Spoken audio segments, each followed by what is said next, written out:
1, 2, 3.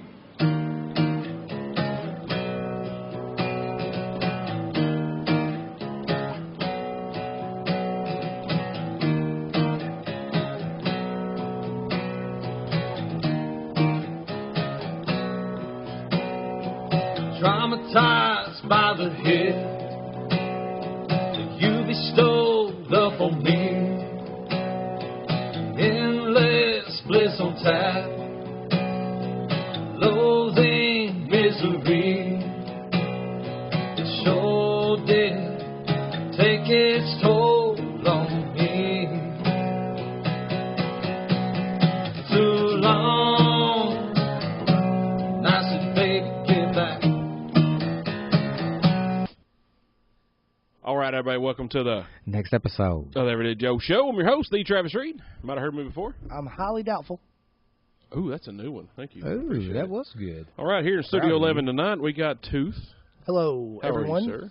Hey, Travis, I'm doing very well. Thank you for asking. You're How about welcome. yourself? I'm fabulous. Travis? No, I'm Travulous. That's right. Sneaked it in 12 seconds. Tooth, what are you drinking? Nothing. Man, I finished my water. I brought a water. We got more water in the house. They're handing out cookies in the back. We don't have cookies. A whole spigot full. We're eating healthy. We ain't eating cookies.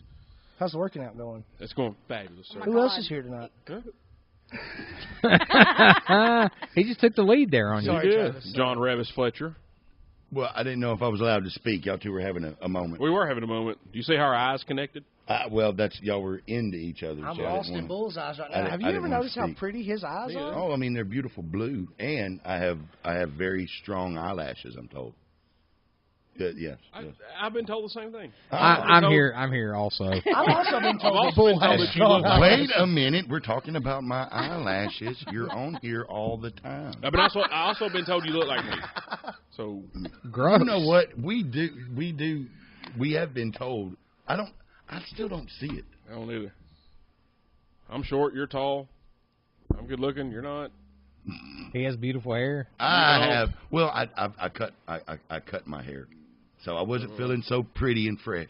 So, Bull, you've had dreads. Or not dreads. You had cornrows. I had a Don't you wish you could pull him off now? man, and You I could, like right here. And Bull had cornrows. Travis tried to grow his hair out, and he had a mullet. yeah. It didn't work. So Baby Bull won that one.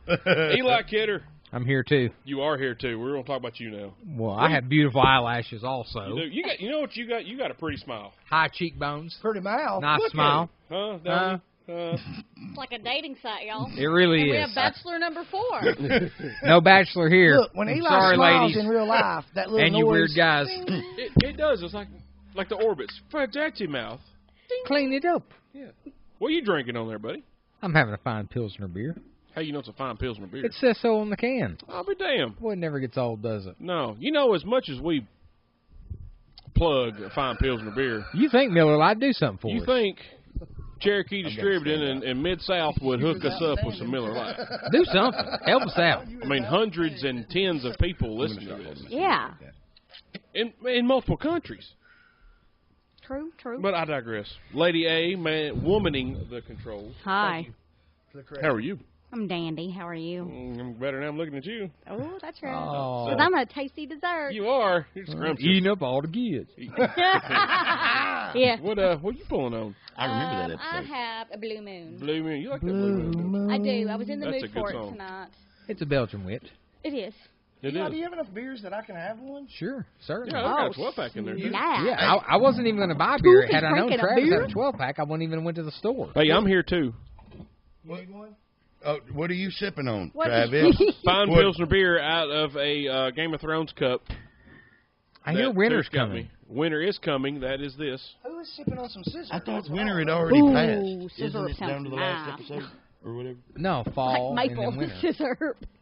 In the show, so the show's Oh, over. no, I'm talking about No, it's on a seasonal. hiatus. Oh, I thought No. winter. So I'm confused. So is winter coming because of the show, or because winter's really coming, or is it coincidence. because? Wait, both coming I have one simultaneously. first I'm just question. breathing really hard. Do you watch the show? Do I watch which show? Game of Thrones. Oh, I was hooked when she walked out of there with the dragon's eggs. Okay, well, that was like halfway through season 1, but okay, sure. No, I'm just kidding. Yeah. My man. Yeah. That's when I got hooked too. No. Yeah. Because she was naked. She was the naked. Well, no, I just thought that seen her it was. titties. I was sitting there. I was like, that is a strong woman that can walk out of fire. She's the mother of That's. I dragons. was That's just Mesmerized by the fact she admiring. could walk out Her of fire. strength. I was admiring. It's like Playboy's being for the articles. I don't read Playboy. I look at it. You like Who reads it? I'm about to say, I mean, every single episode of Playboy I've ever seen on TV, the news reviews were terrible. I did not get the first bit of informative information. I mean, I you look at don't the pictures care and breathe really what hard. the Playmates' It was favorite nonsensical stuffed animal nonsense. is? I turn on my TV to become educated and nonsensical informed. nonsense. I don't. I do it for entertainment. Entertainment purposes only. Sometimes you like a good brain dead. I prefer View. like Penthouse. That was more raunchy. I like I like Swank. insertion. Well, you a dirty son of it. Swank's Swank. good. And Cherry. Cherry was. Oh, I got Cherry, boy. Yeah. Trucker's Delight. How did you know those magazines were up there? You're too short. Huh. Well, I can't honestly answer that question. That's probably why I hung out with you. Hey, You're 6 foot. can you grab that for me? Someone What? climbed on your shoulders. Why do you think the two shortest people in this room are sitting on these high chairs? Didn't you used to have one of them L-shaped periscope things you walked around with? Hung it on your neck, I got it for flipped my, it up. I got it for Hey, my birthday. Good idea. I'm at eye level. Hey, you were talking about haircuts earlier. Yeah. I just want to give a shout out to Stephen Hargrove. He did it from, I'm assuming Locks of Love. I can't be positive without Oh, looking that up. awesome. But he's been growing his hair out for 2 years. He was well beyond doing the successful man bun. I want to say it's about shoulder length, and he donated all his hair today. He is short as I am. Buzzed. Saw it right before we come on air. Here. Oh, heck. He shaved his beard too. Well, I did not see the picture with the beard There's shave. no picture. He just in the comments said he shaved the beard. Well, good. Good. He probably looks nice and clean I don't know cut. about that now. Hey, man, Stephen's hard no matter what, man. Well, yeah, he should have gone like Kerry. He was a metal band like Kerry King shit or some Scott England. I think that's the thing. He's such a nonconformist. That's true. Oh, there you go. Yeah. So, gentlemen, fall is upon us. Football is back. College exciting, isn't it? I football. am fired the fuck up. He is. He's College excited. football starts tonight. I think Central Florida is playing. Central Florida is playing. What's you got a score on that? Have you checked? That's not a problem. Research department. I actually have it pulled up. I'm Excuse pretty me, sure. Google. Now, No. Tooth, we got Tennessee playing West Virginia in Charlotte on Saturday Yeah, night. where are we ranked now? Nowhere. How many are there? Or that one? 100, No. 130. Just kidding. The Irish are ranked number 12, for those of you that care. You know, I was really concerned with where the Irish... Central Florida is up 28-10 on the Huskies of UConn at halftime. Well, good for Central Goes Florida. UCF, defending national champions. Yep, they got it. They got an asterisk in the books. They should get an asterisk. I don't give a shit what anybody says. I understand. Had they played Alabama or Georgia, they may have gotten beaten. But Auburn beat Alabama, who beat Georgia for the national championship. Auburn beat Alabama. Central Florida beats Auburn. In my eyes, they're unfucking defeated. I agree. They're the national champions. I don't care what conference they play in. They beat a team that beat the national champion, and they were undefeated. If that would have been in 1932, Alabama would have claimed that national championship. They Oh, claimed them with like absolutely. 2 losses. Yeah, they claimed with more losses than that. I'm just saying. That's horse shit.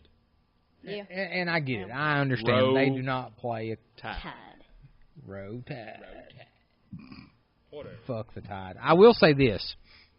Speaking of the Tide, I have been watching Training Days, Rolling with the Tide, Yeah.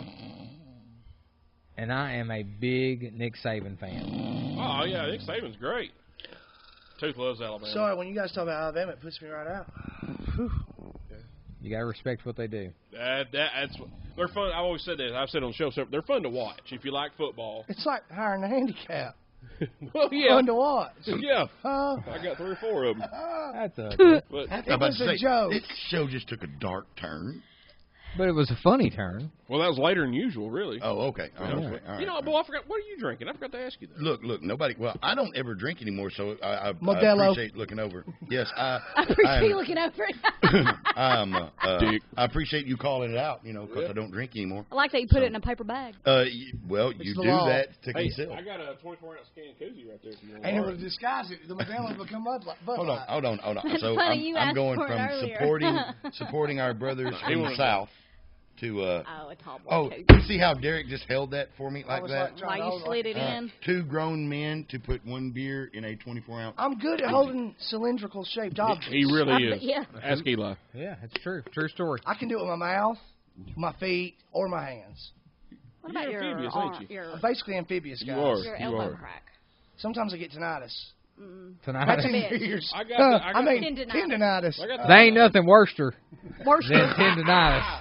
Eli played the Worcester in for us. Good job, buddy. And we ain't talking about the sauce. Huh? Well, Tooth, you gonna watch Worcester the game Saturday? Yeah, dude, Tennessee I'm Worcester? all over it. Cool. Can we do it together somewhere? We have kids. I got kids. I know. I gotta go to wrestling. Charlotte, right? Mm-hmm. Eli, would you like to maybe come over? I just- We have Parenting 101s. We I have first cannot. tournament this weekend. Can we come? Sure. Love for you to come. Laverne. Look. I like Levon. Boy, you're a Michigan fan. You pay attention to college football much anymore? Man, I don't like. Well, you were a Michigan fan back in the day. I Like the was. Wolverines. I was. Yep. Skunk Badger. I was. Well, I mean, it was tough to be a Michigan fan for years until we got the Fab Five in basketball. And then Which is a great 30 for 30. It's a wonderful thing. I agree. That's I mean, great. that was an amazing year. So it was. But I mean, like I said, like my man card is I just don't. I cannot sit down. I can watch the major events. You know what I'm saying, like the playoffs and March Madness and all that. Yeah. But I just cannot. I can't get away from either reading about something or watching the news to take time out to watch sports. I just can't.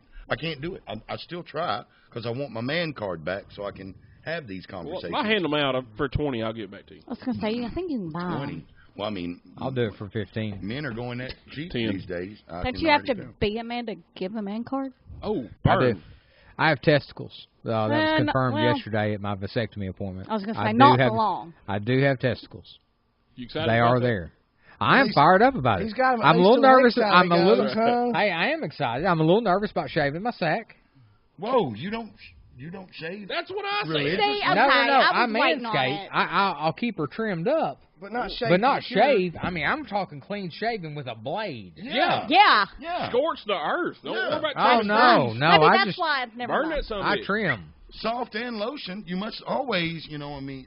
Hey, that, No, I don't go- That I don't go coochie lotion shorn. is good, man. Coochie cream is Coochie cream, the yeah. shit. You should get you some of that to shave your shit. Yeah. Okay. Sissy Shit Show has spoken. I promise it will make it feel Hey, like I tell you what, a Tooth will baby's shave it for you. butt. Would you mind? Oh, Well, I mean, I hear you do a good job. Man, professional. Well, cylinders and bags are two different Well, experiences. They're So, spherical. both Cool. circular. Yeah, Yeah. but let me explain. As long as you stretch it nice and taut, you don't have anything to worry about. You gotta get toit. You gotta get it Do you have taut. to like put one leg up here? I don't know. No. I do. to get the taint, yeah. Well, yeah. Okay. use your tank. Well, I'm not going for the taint. I'm Oh, going strictly scrotum and not My really. fupa. OCD Oh, would not no. allow me not to have some kind of symmetrical lines. Yeah, you gotta get that. I had to get my taint involved. Yeah. I may have to go taint. Now the show has taken the Wow, back. y'all. I didn't think we were going to talk about this because we talked about it a healthy dose before the show started, but here we are. Hey, inquiring talking about minds will shaving know. scrotums. Well, Well, I mean, I think that I just turned 40, so I'm learning a lot about things, hygiene and upkeep and things of that nature. At 40. Prostate examinations. At 40, yes, at 40. Well, kudos to you. Yeah. God, you're old. I don't want to admit it. June, was your May or June? May? See? Yep. he's So older look- than I am. Like 5 minutes ago, Bull was talking, and he was in Iran answering some questions for Tell you you. what, you had a query. It wasn't a query, and he's ruined it now because since my actual... He's not done it. But I was going to say, all those people out there watching tonight, all 2 of you, 5 whole 1, 2, people. 3, 4, 5. All you guys watching, if you want to do a drinking game, you could probably do a shot every time Bull said you know. Or every time it took him like 12 different ways to conjugate one sentence. Ooh, let's do it.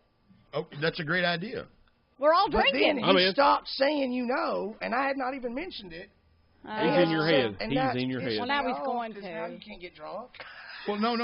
Oh, yes, we can. I'm a terrible public speaker, so I'll latch on to something again. I'll find another crutch, sir. Huh. There you go. Y'all look out for Bull's crutches Send and it get in. drunk. That I'm could be a watching great live. drinking game. Like, all you have to Message. do, whenever I start saying the word, just say it live and say, Bull's new drinking word is. This. And Bull's everyone got some drinks. crutches. And every time I say it, they drink. Yeah. Now you can, Couple a knee little surgery. crowd participation. That's When right. Bull's We like on the crowd show, participation. really great ideas happen. If anybody could just capture that for just a second. When Bull's on the show, some ultimate ideas happen. That is true. I should be taking notes. Well, he doesn't. Take that for whatever you want. It's a compliment, Bull. And you He doesn't should drink be- as much as the rest of us do. You got more brain cells than we do, and I always thought that would be the opposite way around. Well, I mean, I swear I thought I'd burn them all out years ago. I learned so much from you, Bull. I am still Bull's new words, wanting to talk about. I was enjoying our conversation about turning 40 and hygiene. I thought this was becoming from just a ridiculous shit show to some real some serious educational topics. Yeah, some serious stuff for the viewers. Oh, we don't need that. Educational. Yeah. No. Yeah. I'm going to go ahead and drink just for that. So, Eli, who does Notre Dame play this weekend, sir? The Skunk Badgers. The They play the Hunchback? Skunk Badgers first game? First game, opening up with them. Really? Damn. I hope they're. And it sucks because we have our first tournament this weekend, so I'm probably going to have to take the tailgater. Yeah. It's probably going to have to go with us. I'm going to have to go buy a generator. Well, it's right there. Harbor Freight's got some good ones. Well, I know. I was going to ask you about the Predator. Okay, all I'm going to ask you, or all I'm going to say to you is instead of dealing with the Predator, the black and green one, and I'm pretty sure it's called a tailgater. I can't remember, but it's black and green, not red and black. Go with that one. The Okay. Predator red and black, the small ones, aren't worth a crap. Well, Home Depot has a Generac for close to the same price. That's a good And brand, I'm Generac told is. that that's a very good brand of Generac Generac. is a very Really good good brand. brand. Hi, Ellen. Hello, Ellen. Hello, Ellen. Yeah, she just texted me. Thank you, Ellen. I will do what you say. Just make sure you text me during the show. Oh. Well, there you go. Very. Well, good job, Ellen. It's your personal shout-out. Oh. There you go, Ellen. Yeah, I'm fired up. I did my fantasy football draft this weekend, so I'm in the.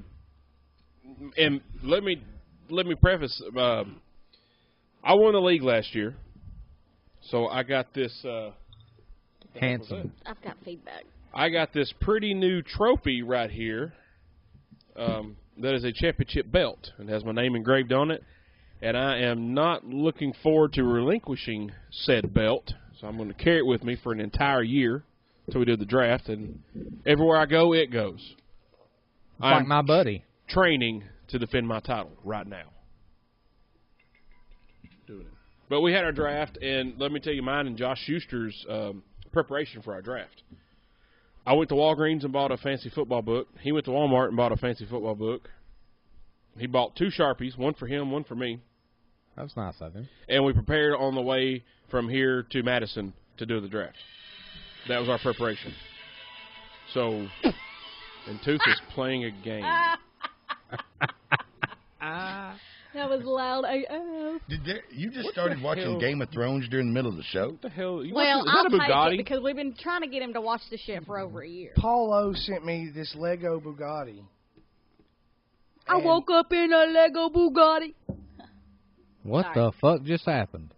I figured Paul, at least this you is would the know what I coolest was thing I've talking ever about. Show ended. I don't. They So, yeah. straight I up hate new built rap. this I hate new Bugatti rap. out I do of too. Legos, Make it brah. available. So Raw? my It's 1,500 kg, bruh. it's proof that you can win a fantasy football league and not fucking prepare. You can get this kind of hardware right here and not prepare. I feel like we should like lift it up. And you Sure, should go it's put got it my. on. I mean, my name's engraved on the shit. You This should is go like, wear it. He like, should zoom be in. wearing it. Thank you. I well, you think couldn't Go- see it. Go If you'd stand your ass a up in model. front of the fucking room, you could. Y'all heard that, didn't you? I'll tell you You got if you awarded need to a get belt. You closer or should wear something. that, sir. You should wear it. It's a big damn deal right here. I was going to deadlift one last night, but my trainer said that it would probably cut my Because he did. He was going to live 350 and wear Well, that. I thought that was plastic. It's real Oh, leather. hell no. Feel it. Feel it. It's Feel the substantial girth of that AF. thing. What in God's name? It's metal. Yeah, that's not aluminum. Right here. Put it on. Wear it for the and rest of hold the show. on. So that's what you get for participating these No, for days? winning. He won. Yeah. You're a winner? There's It's no a champagne. participation trophies, What did you win? which is almost like a real sport for people who aren't athletic. Chance here, baby. All right, wear it. That's right. I think it's going to hit my sack when I sit down. Well, lift it up. Then I can have my belly when I do it. What happens There when you go. See, look how thin he looks. Oh, that's hot. Yeah, okay. Champs here, baby. But yeah, right, so- I'm fired up by some pro football. Ugh. A lot of the guys here, that are Titans fans, are really down on them. And I got to say, guys, it's preseason. Just like when college is doing their spring games and everybody gets all out of sorts and their balls get hurt. It's preseason. Don't get all tore up and butt hurt. Let's let the season start. Then we can get butt hurt and tore up. They'll be fine. Well, I mean, in sports, and I'd say it holds true as it did years ago when I paid attention. You really can't even get a good bearing on what's going on till about Game 4 or Game 5, can you? I disagree. You disagree? I think In pro football, maybe. You In can't college that's what I'm football, talking about yeah. in pro. I'm sorry. talking- yeah, in Okay. pro. No, Yeah. I was going to agree with Eli. I was going to say that exact same thing. In college, boom, game one, It's on. that determines if you lose game one, you're probably out. Probably out. In the pros, because they play four more games in NFL. Hey, Levon. Yeah. So you 3 got more games. you got- Including the bowl games. Right. You have more of a chance to get in the playoffs and make a run at the end. Where college, you got to be out of the gate, man. You got to be on it. So that's a little. Well, cause I can't remember what year it was, but I mean, I remember like specifically, I believe it was Deion Sanders didn't play the first 2 games Yeah, he was because he playing didn't baseball. want to take a chance to get hurt. And he's playing baseball. The first 2 games. Oh, well, he was playing baseball Yeah. as well. Yeah. Yeah. But Deion, and then I think that there was another time where who was the big running back for Tampa Bay? I absolutely 98 Tampa Bay. Mike Allstott? Allstott. God, I loved Allstott. He was 40. He was an amazing Where the player. fuck were you at, Travis? I was thinking Warwick Dunn, Well, that was Warwick Dunn was wrong. a number tailback. 28. Yeah, Warwick Dunn was Were you tailback. listening to Bull? Yeah. Well, he didn't say tailback. I'll hit you in the mouth with a fucking mic. Hey. He's the champ. Obviously, you are. Champ's here. Champ's here. Give me that fucking belt. That's right. Hashtag victory lap. Wait, hey, do I still got to pay $15 for my man card? I just made a sports reference. And you gave Yeah, Eli the upper I'm hand. going to need 15. At this point, I think the trivia should go against Eli now. We should have trivia Eli, not trivia Travis. Yeah, I don't like that one. Yeah. I mean, you were a Travalmanac, and now you're just trash. Oh, no, I was trash to begin with. No. Yeah, well, yeah. Well, you were classy Travis. trashy. Shit. Classy trashy, son. He Wait, looks that's at me. Pinky when he drinks. I do that too. Burt Blyleven. Okay, Burp all line. right. So Look, my it granddaddy goes taught around. me to All right. always, Oh, yeah, every time. All right. especially if you're drinking whiskey. Oh man. All right, so recap that football. We got a full slate of college games this weekend. NFL starts next weekend, next Thursday, as a matter of fact. What's the NFL? The less No important. fun league. The less important of No, the the two more footballs. important, where the real men play the football. See, I I disagree. got to disagree. No, that's fine. It's They subjective. They getting paid, dog. in the what? college In what? guys are trying to get to that paycheck. It is, and Jimmy Hollingsworth always said this to me. He's like, man, I like it because the football play, college, they play with passion. Yes, Division II or your guys that play for MTSU or Florida Atlantic, those type of smaller schools do. Why you got to be against Conference USA? But it's the first two that hit me in the head. You're not a paper. But obviously. the guys from Ohio State, Alabama, and Georgia, and those Ohio State, Michigan, they're playing to get to the pros. I can't believe it. They're playing to get to the pros. Yeah. All right, the guys in Division III, Division II, they're playing for passion. because love the game. They're playing to get to the bigger schools to get into the pros. And that's just my opinion. Can I just say, this is an opinion since we're all throwing out opinions and we all know they're like assholes. Yeah. But my opinion on that is it takes passion for the game to do any of that. So I feel like that they're all playing for passion. Once they reach the NFL level, they've used their passion to get to that point. But I feel like at that point now they're playing for a paycheck. A lot of them are. You take your 4th to 7th round draft picks. They're playing to save their job. I'm going to say this too. I'm sorry to interrupt. No, you. go ahead. No, that's fine.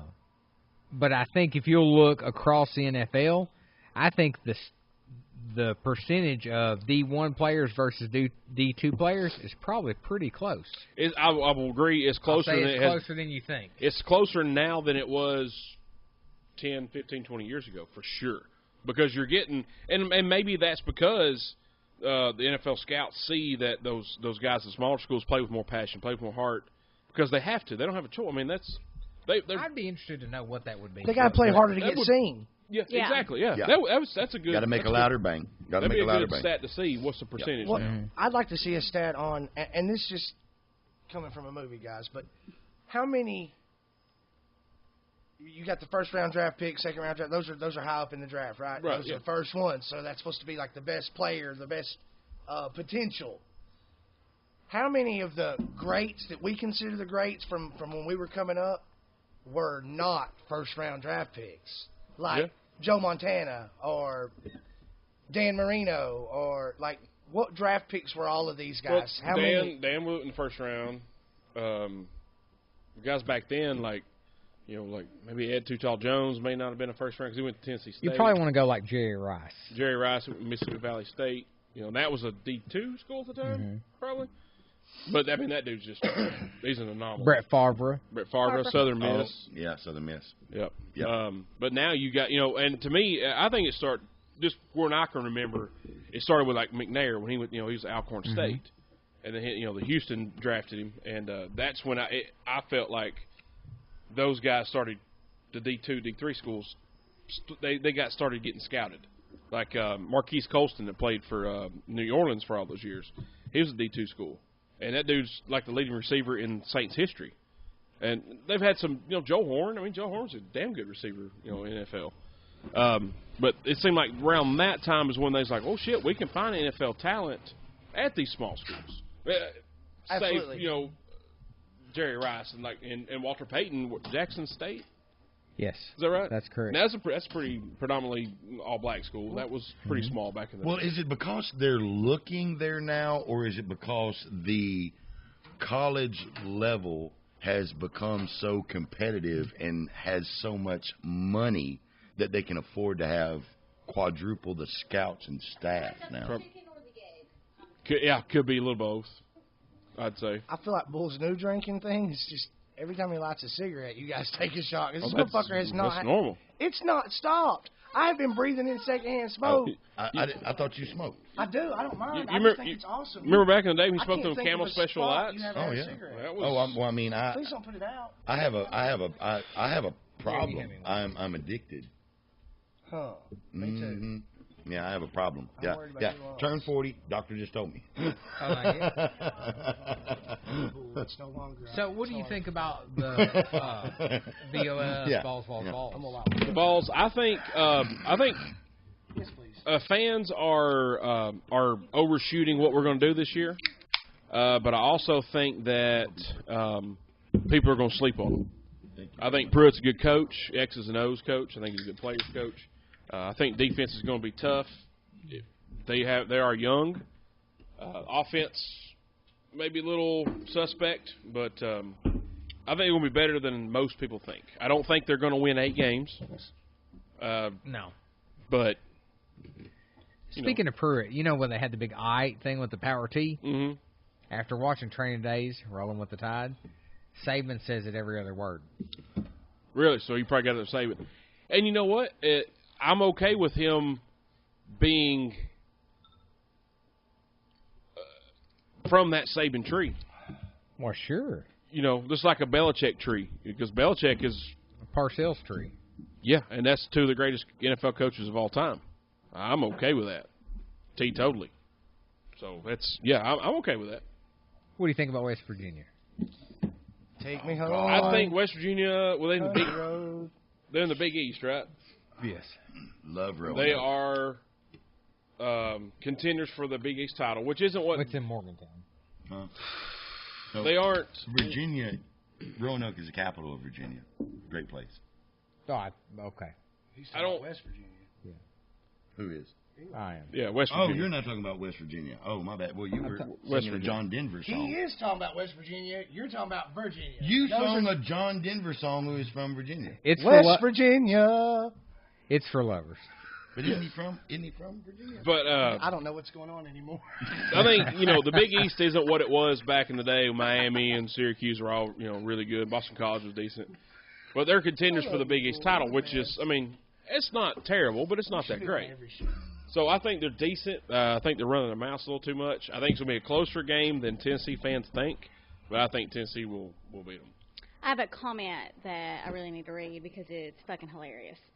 Addison Clark. My brother. All right. What in the hillbilly overall with no shirt on, wearing bare feet, having straw sticking out of their mouth, banjo on the knee, harmonica being the only instrument in the band, pitchfork holding, duct tape fix all, backwoods, tobacco spitting, Olympics winning, outhouse having, well water drinking shit is going on here? That's well spoken. All of Let me those show him things, right Addison. Whoa. Sorry, I had to Spit just this out I had to right read here. that. Addison, you got a Pretty pretty good. mouth on you, boy. That was a great effort. I applaud that effort. Hey, Dude, I applaud and that. Addison, Tooth's brother, it can be good and snarky, good smart ass. He's got a little smart ass in him. Yeah. You want a little more? Yeah, I was going, hey, beat me to it, boy. Do you there, boy? I'll drive down to Texas. He lives in North Mexico. Oh, Is that the one we met? It's for lovers. Yeah. Yeah, I North like him. Mexico? He's a Yeah. dick. I thought that was Virginia. I say that with love. That was from Mexico. I've only got the two, him and then the little one. Okay. Is said brother is he new to Facebook or Man, no, he's not I mean, into we Facebook. are- I don't know. we're Facebook famous? I don't know what the deal is on that. I know he's been Sounds like active. with 8 people watching. He's been a lot more 9. active. 9, sorry. We got He's up not to been very 12. active. He's been a lot more active lately. Oh, okay, well, good for him. Keep your We love you, stuff in Addison. your I think he's in a Y'all good. need to I be think sharing he's in a the good live. place in his life. I was watching. You little We don't talk every day, but I think he's in a good place in his life. He seems pretty happy. You little He's got shit. a great little girl. Oh yeah, she was adorable. He's got a great family. We played life. games with her He's got a son. July 4th. What kind of game? Alejandro. Yeah. He's got a.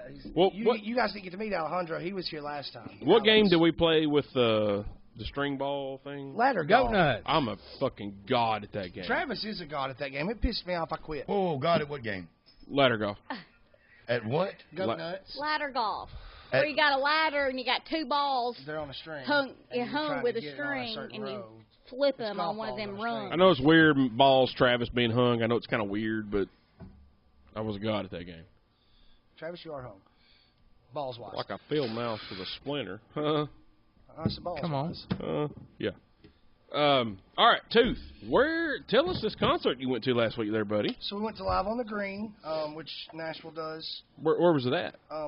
Like I know Nashville, but where at in Right in Nashville? front of the old courthouse building there. Right there at 3rd and... I can't remember. 3rd and... That road. 3rd That's not and Broadway. Union, 3rd and something. Demon Broom. No, it's not. Mm-mm. It's not Demunbrian. Uh-oh. But anyway, 3rd and Union or 3rd and something. But Right. it's directly, the stage is directly in front of the courthouse. Okay. And you can see the Batman building where we were standing. It was to my left, behind me. Great show, great little venue, free show. Nashville's been Oh, putting it's on for free, a few okay. years. Oh, yeah. It's a free That's concert, cool. and it's not one night. It's different nights for several weeks. Like they go on for. It actually started in August and it ends in September. Okay. And each week they'll have a night or 2 nights or whatever that they have different people performing. And we went Thursday night because Rainbow Kitten Surprise was performing. And the girls love Nice jelly. the twins No, I love don't think RKS. And I really like RKS, and the guy can really sing, which always makes things better when you're at a show and it's like that voice is the same voice. That's really him. It's awesome. So but his we live took- voice is the same as the album.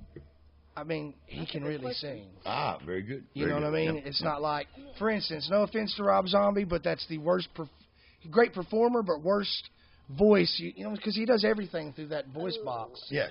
So when he's live, it's terrible. Like a trach patient. Terrible. So Rob Zombie doesn't use his. When I vocal saw him at enhancement? Louder Than Life, no, sir, it was terrible. Are you serious? It was terrible. That is disappointing. I am a Rob Zombie fan. I That's liked him disappointing. too. But now this guy really, look, the band was great. The girls have really wanted to see them, and every time they've had a show anywhere that's even close enough to go to, it's 21 and up. Why did you mention a show about kittens and everybody left? Well, they don't care. Oh. But we took Caitlin, and it was her first concert, so she had a good time. That's the twins cool. had a great time. But it's a really good thing that Nashville does. They do a lot of local musicians, and then there's some people you've heard of. Like Trampled by Turtles was playing after we left, and I didn't get to stay for that. The girls had school, yada yada. But it's a really good venue. We had a great time. We didn't spend any money. We parked. It was $5. We parked. That's cool. We spent $0 while we were there. We didn't. Parking was $5. We parked for in $5, Nashville? dude. And when I say we parked, and Dude, we that's a walked deal. up over the bridge, and we're there. Holy cow! Like it wasn't a long walk. It wasn't terrible. They had the street blocked off by Bridgestone, Right. Because Beyonce and Jay-Z were supposed to be there. Oh, or yeah, were there. they were at the Vanderbilt Stadium. Yes. Ooh. Yeah. They had some Shit streets show. and stuff blocked off though, Yeah. and it was awesome. How were the amenities? They have some. Do they have food trucks Dude, down there? everything. Dude, you I love a food name truck, it. You could man. get shirts there. You could get wine. Pretty much anything you could. Like they had wine booths. I'm in. Like Yep. straight up, you could get beers, food. You could get anything. You Anything know what while I'm we're at saying? concerts, just the Shirts and price swag of and admission was stuff. free. Yeah, they had Correct, they had a whole. It was like the tents, you know what I'm saying? They had a whole row set up, Oh, that's and it was cool. all swag. You could buy different shirts. I've been to something like that in Chattanooga before. It was a lot of fun. I Yeah. really did enjoy Good it. man. It looked cool. Dude, the girls loved it. They were excited. Well, that's They all heard right, some really. songs live, and like Elise the other day, I took Elise. This was a topic. I took Elise yesterday after work to get her nose pierced. Aw. So she got the little No dainty way. nose ring. Yeah. Oh, I can tell them apart now. Yeah, absolutely. Thank Oh, God. yes, it's So Elise. she's got Okay. the cool little dainty nose ring. Which room? No. And Thank you, Elise. the one with 2 doors. All right, thank you. So she was telling me on the way, she was like, Dad, listen to this. I heard this at the concert. Like, did you hear it? I was like, yeah, I remember this song. She's like, I didn't know this one before, but I really liked it. It's like she's learning new songs from the That's concert. cool. That's I was good, like, that's yeah. awesome. That's the great thing about live music. You Yeah. learn so you like my Gruden Manchester Time Break. Looks like he's over there pooping, don't it? Yeah. Draw a little poop emoji. You should. So man, that's a good square deal, man. You free concert, $5 parking. That's Short walk. I'm just kidding. You were just smoking. I'm just kidding. That's why I did and it. you're. well, Derek is a I've son been doing bitch. this constantly. That's what Derek is. He's a son bitch. I was just kidding. That he makes me feel a certain way. Well, me and Oh, he does that to all of me, us. hey there, Just take a you the shower peanut and gallery go now, away. Eli? Literally. Dang, I'm not Eli. Andrea, she's. I have my Oh, feelings on shit. my shoulders, remember? My bad. I'm just kidding. I, mean, do need to shower.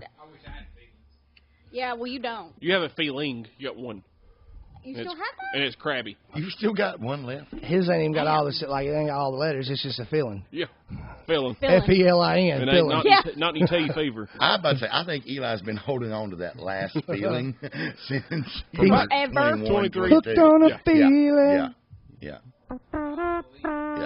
I Eli always had this believe it. lack of give a damn nature, and I mean, it Well, he Look, ain't found it. look, the people that all the time talk about all the fucks they give and they're bearing the fucks be, or they're filled up what fucks be bearing. Eli created the bearing of fucks. Like,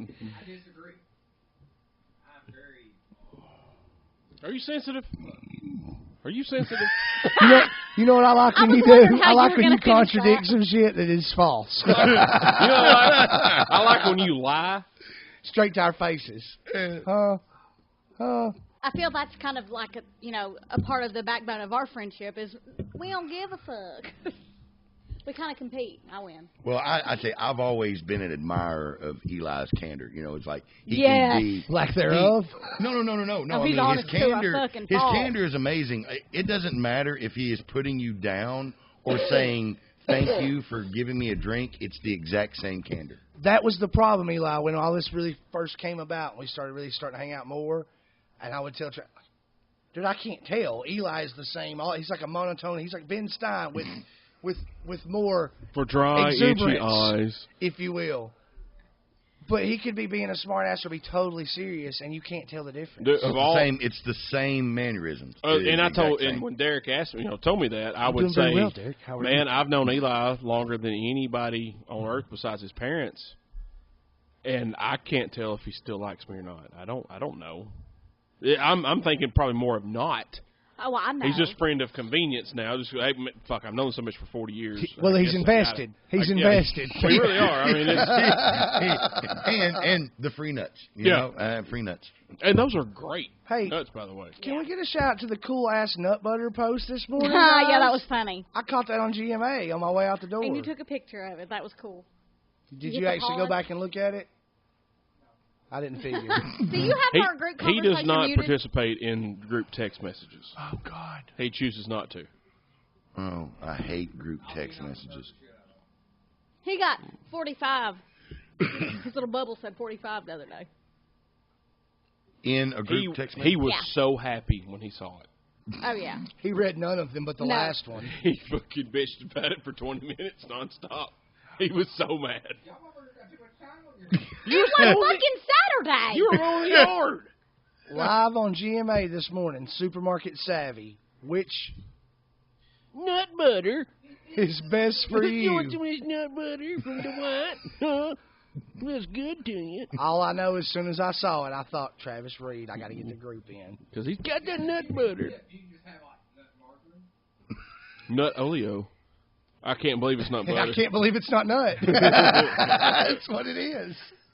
If somebody here don't make that goddamn T-shirt tomorrow, we have failed as human beings. Look, Eli, nothing changes about anything other than the fact that there are no live swimmers. Hey, Gretchen. Where you at, Gretchen? Let's tag her. Can we tag her? Oh, by the way, Levon wants to be connected to this. Okay, put him on. Okay. He keeps blowing me up, so I don't know how to insert that So into the you went to Nashville to the concert. Well, me and Lady A went to Zany's a couple weeks ago and seen the King, Jerry Lawler. Andrea, what does he want? Or as Johnny called him, Lawyer. And good old J.R. Oh, you're going to make him live, too? You saw Jerry the King Lawler. Jerry the King Lawler. And live. J.R. J.R. Good old J.R. And we got the VIP tickets, which was smart. Because we got to have picture taken. So I had King's book. I didn't have JR's autobiography. So I took the Joe Show business cards because I've had Jim Rome and like Tiki Barber and other guys autograph them. Just keepsakes. Just it's different.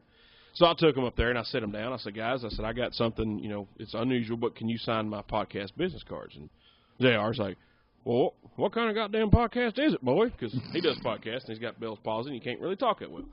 And I said, we sit around the garage and drink beer and talk about whatever. Goddamn, I wish I could do that. Hell, shit. Really? You just drink beer and shoot the shit? Yep. Well, on my business card, it says, The Travis Reed. And King goes, hey, he's talking to Andrew, he goes, hey, young lady, can you come here? I got to ask you a question. Does he make you call him The Travis Reed? And I said, hey, King, only in certain situations. He said, my man. Dude, that's Because he's a known pervert. And, ain't nobody coming out Me Tooing on him. Huh? No. Where's the Me Too moving on the King? So, JR, he's like, hey, man, he said, good luck on your podcast. How'd he say it, though? Good luck on your podcast, boy. He said, hey, I'll tell you what, go ask a question and during the show, and we'll plug it for you. He said, now, you got to remind us because I'm old and stupid, and I'll fucking forget. And I was like, all right, well, so the guys came up with the mics to ask the questions. On the other side of the room, there's 8 fucking people in line to ask a question. On our side of the room, there's 2. Only one of the guys on our side of the room got to ask a question. All fucking 8 on the other side got to ask a question, so I didn't get to get up there and get them to plug the podcast for us. But I did leave a business card of the podcast on their table on stage. So it probably got thrown away, but somebody threw it away. Did you get an email or a phone number? Can we contact them? Did you get any kind of social media information? I follow them on Twitter. I've talked to JR on Twitter before. Well, but Twitter. You can communicate directly with them. Yeah, on Twitter. that's how me and James Storm are friends. Was Twitter. How is Storm? I hadn't heard about Storm in a while. Good, man. He's good. That dude is in stupid fucking shape. Oh my God, he is ridiculous. He stopped drinking as much. He probably drinks as much as we do now instead of more. Yeah, instead of being like Andre the Giant level, he is now civilian level. Yeah. But he's in ridiculous shape. Hopefully, the WWE will call him pretty soon. I talked to him the other night for a little bit. Good luck to As an official non-drinker nowadays, why is that gross? I'm just curious. I'm going to say this. Just elaborate. Open it up to me. Come on now.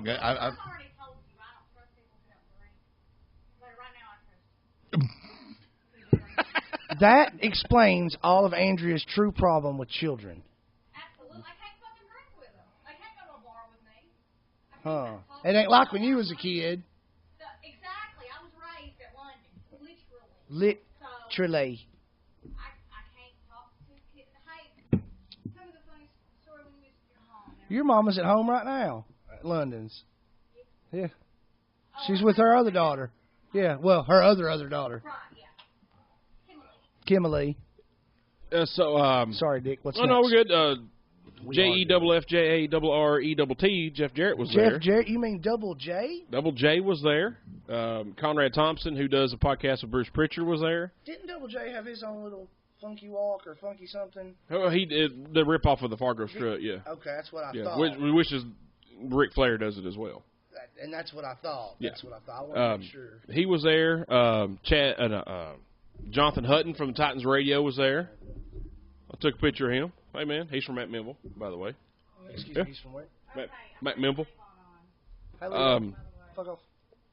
And so me and Andrew get there, and we're hungry. We're sitting down, and like, you want something? Yeah, give some. Of all the kids. I got a burger and fries. She got a wedge salad. So what wedge was it? Hey, Levon, he's like split screen, by the way. Oh. What up, dog? Can he see us? Yeah. Cool. So Well, they can't. They're not. I can see him on your feed now. Oh, okay. He's watching on mine. So they bring her wedge salad out. Wedge salad, it's that big. So they bring her a saucer that's this big. There's no room. Like, what the fuck is that? So I had to eat mine so she could eat hers on my little plate. And was like, let's get a bucket of beer. So we got, in total, of 3 buckets of beer. Our bill was $100. How many beers was in said bucket? 6. 6 in said bucket. In said bucket. Our bill was $127. Almost fucking shit my pants. Like, you gotta be kidding me. $127. First time I ever drank beer out of a bucket, I was with Bull, and my ticket was $0. It was $0. Well, let me. Well, I'll be related. So we were up on the hilltop at the Swanee Inn, and I saw a whiskey that I was unfamiliar with, and it was hog. It was something hog. I can't remember what it was. Hoghead. That's what I was going Hoghead. to say. I think that's what it was. Probably. But anyway, I saw that and I was like, I've never, I've seen that whiskey, but I've never tried it. So I was like, I will, partake and try it. Well, just so happens, one double shot glass of that whiskey on rocks was $35. Fuck.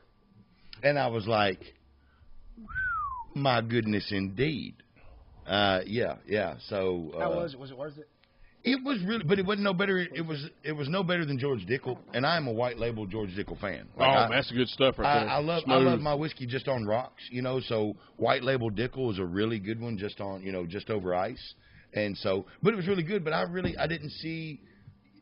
You couldn't have convinced me to buy this bottle or over a white label Dickel bottle, and it was so I can understand your scenario. Yeah, it was a good show.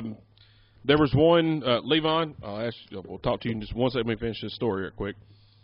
Somebody asked King, hey, what was your most memorable one-night stand? He said your mom? Well, that would have been the best one. But he said, I can't answer that. My fiance is right there at the bar, and she's like 22, and Kenny's like 63. And JR said, hell, I'll fucking answer it. JR is drinking Moscow Mules from the get-go, signing autographs an hour before the show. He is fucking wasted. And he said, let me tell you my story. Picture it, Nashville, Tennessee, last night. Good old JR in his black cowboy hat, nothing else on, sitting in a hotel room with a couple of hooers. Had me a good old time. Hooers. He's originally from Boston. Every time he would say or, he'd say Hoors. And I was like, It was funny. JR knows Eli. Cause That's how I say it. because Hooer. that's how we say Hoors or horse. But it was and she she does not like wrestling. But it was it was actually funny. The whole show was Whores it's the don't first seem to time like other whores. they've done that in that setting. And it was funny as shit. You know, it wasn't just. I mean, it was predominant about wrestling, but they talked about other things. But man, it was a good show. It was funny as hell. It was a hoot with them Hewers. I'm really glad you guys got to do that because I know how much it meant to you, Dick. Oh yeah, like, yeah, that was great, man. That was my hero. Can we talk to Levon about your fucking present? Levon, where he's gone? Are you peeing? What are you doing? Henry Couch. So, what's up with my do-rag? You bring it down to me tomorrow? Those who didn't see, Levon went to Hulk Hogan's beach shop there in Clearwater Beach, and he procured me a Hulk Hogan do-rag signed by Hulk Hogan. Yep, saw it on Facebook. Go Levon. That's awesome, dude. That is one of the best presents I could ever imagine for Travis to have. That was excellent, dude. Very Excellent. Cool. Thanks, Levon.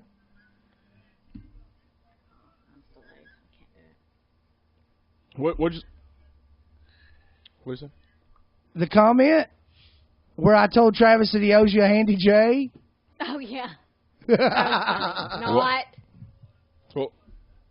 Well, I got tendinitis in my elbow. I can't really do anything about it right now. Sorry, buddy. I'm getting the cigarette out of your face, so you don't. I deadlifted it. I can't do it. I strained it yesterday. Lifting it weight. Ooh, you got just because you got his haircut doesn't mean you can become Jason Statham. Is your phone up as well as it goes? Maybe go check. Hang on a second, Levon. We can't hear you. Can we connect him to a Bluetooth speaker? Levon, we're going to connect you to a Bluetooth speaker so that we can hear you. Studio 11, tech savvy. Via Bull and Lady A. Thank you, Lady A. Can I just comment, Travis, this is no disrespect to you, but Lady A, you are dropping the weight.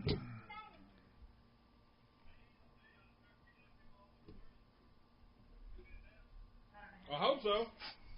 People all over the world. Oh, yeah. I see where you're going there with that. Yes, thank you. 25 pounds, but I feel bad. I'm getting muscly. Eli is in the non-smoking section. That's called the princess chair. He is in the princess chair. because he's a pussy. Well, no, we need to get. You remember those ashtrays that would take the suck smoke? Right? The smoke We was need out. one so that way you cool. would be right there. Yeah, Work. we need to go back And you to could vent it and blow it right in 1995. my face. And that would be awesome. I mean, Eli, It's look, on. Eli, we will switch over to Jules if I ever do the show again. I will have a Jewel. What's that? Like this? What's not happening here? Yeah, it's a vape. It looks like a jewel. Are you pairing? That's why? Andrea, What's the help point him. of the shape of your? I don't know. That's the way it came. Hey, you know why boobs have nipples, right, guys? Otherwise they'd be pointless. Oh, because they point. They point.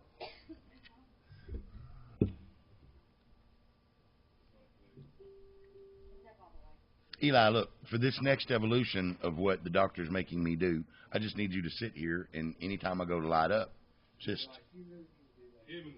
Oh, he's great at that jewel.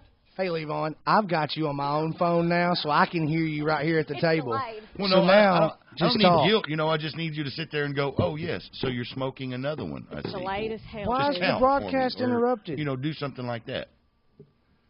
I like your scally cat, buddy. Sorry, Levon, we just can't do it. We don't know how. Levon left me. Later. No, You figure it out. it wouldn't connect to Bluetooth. Who is this guy that wants to be my friend?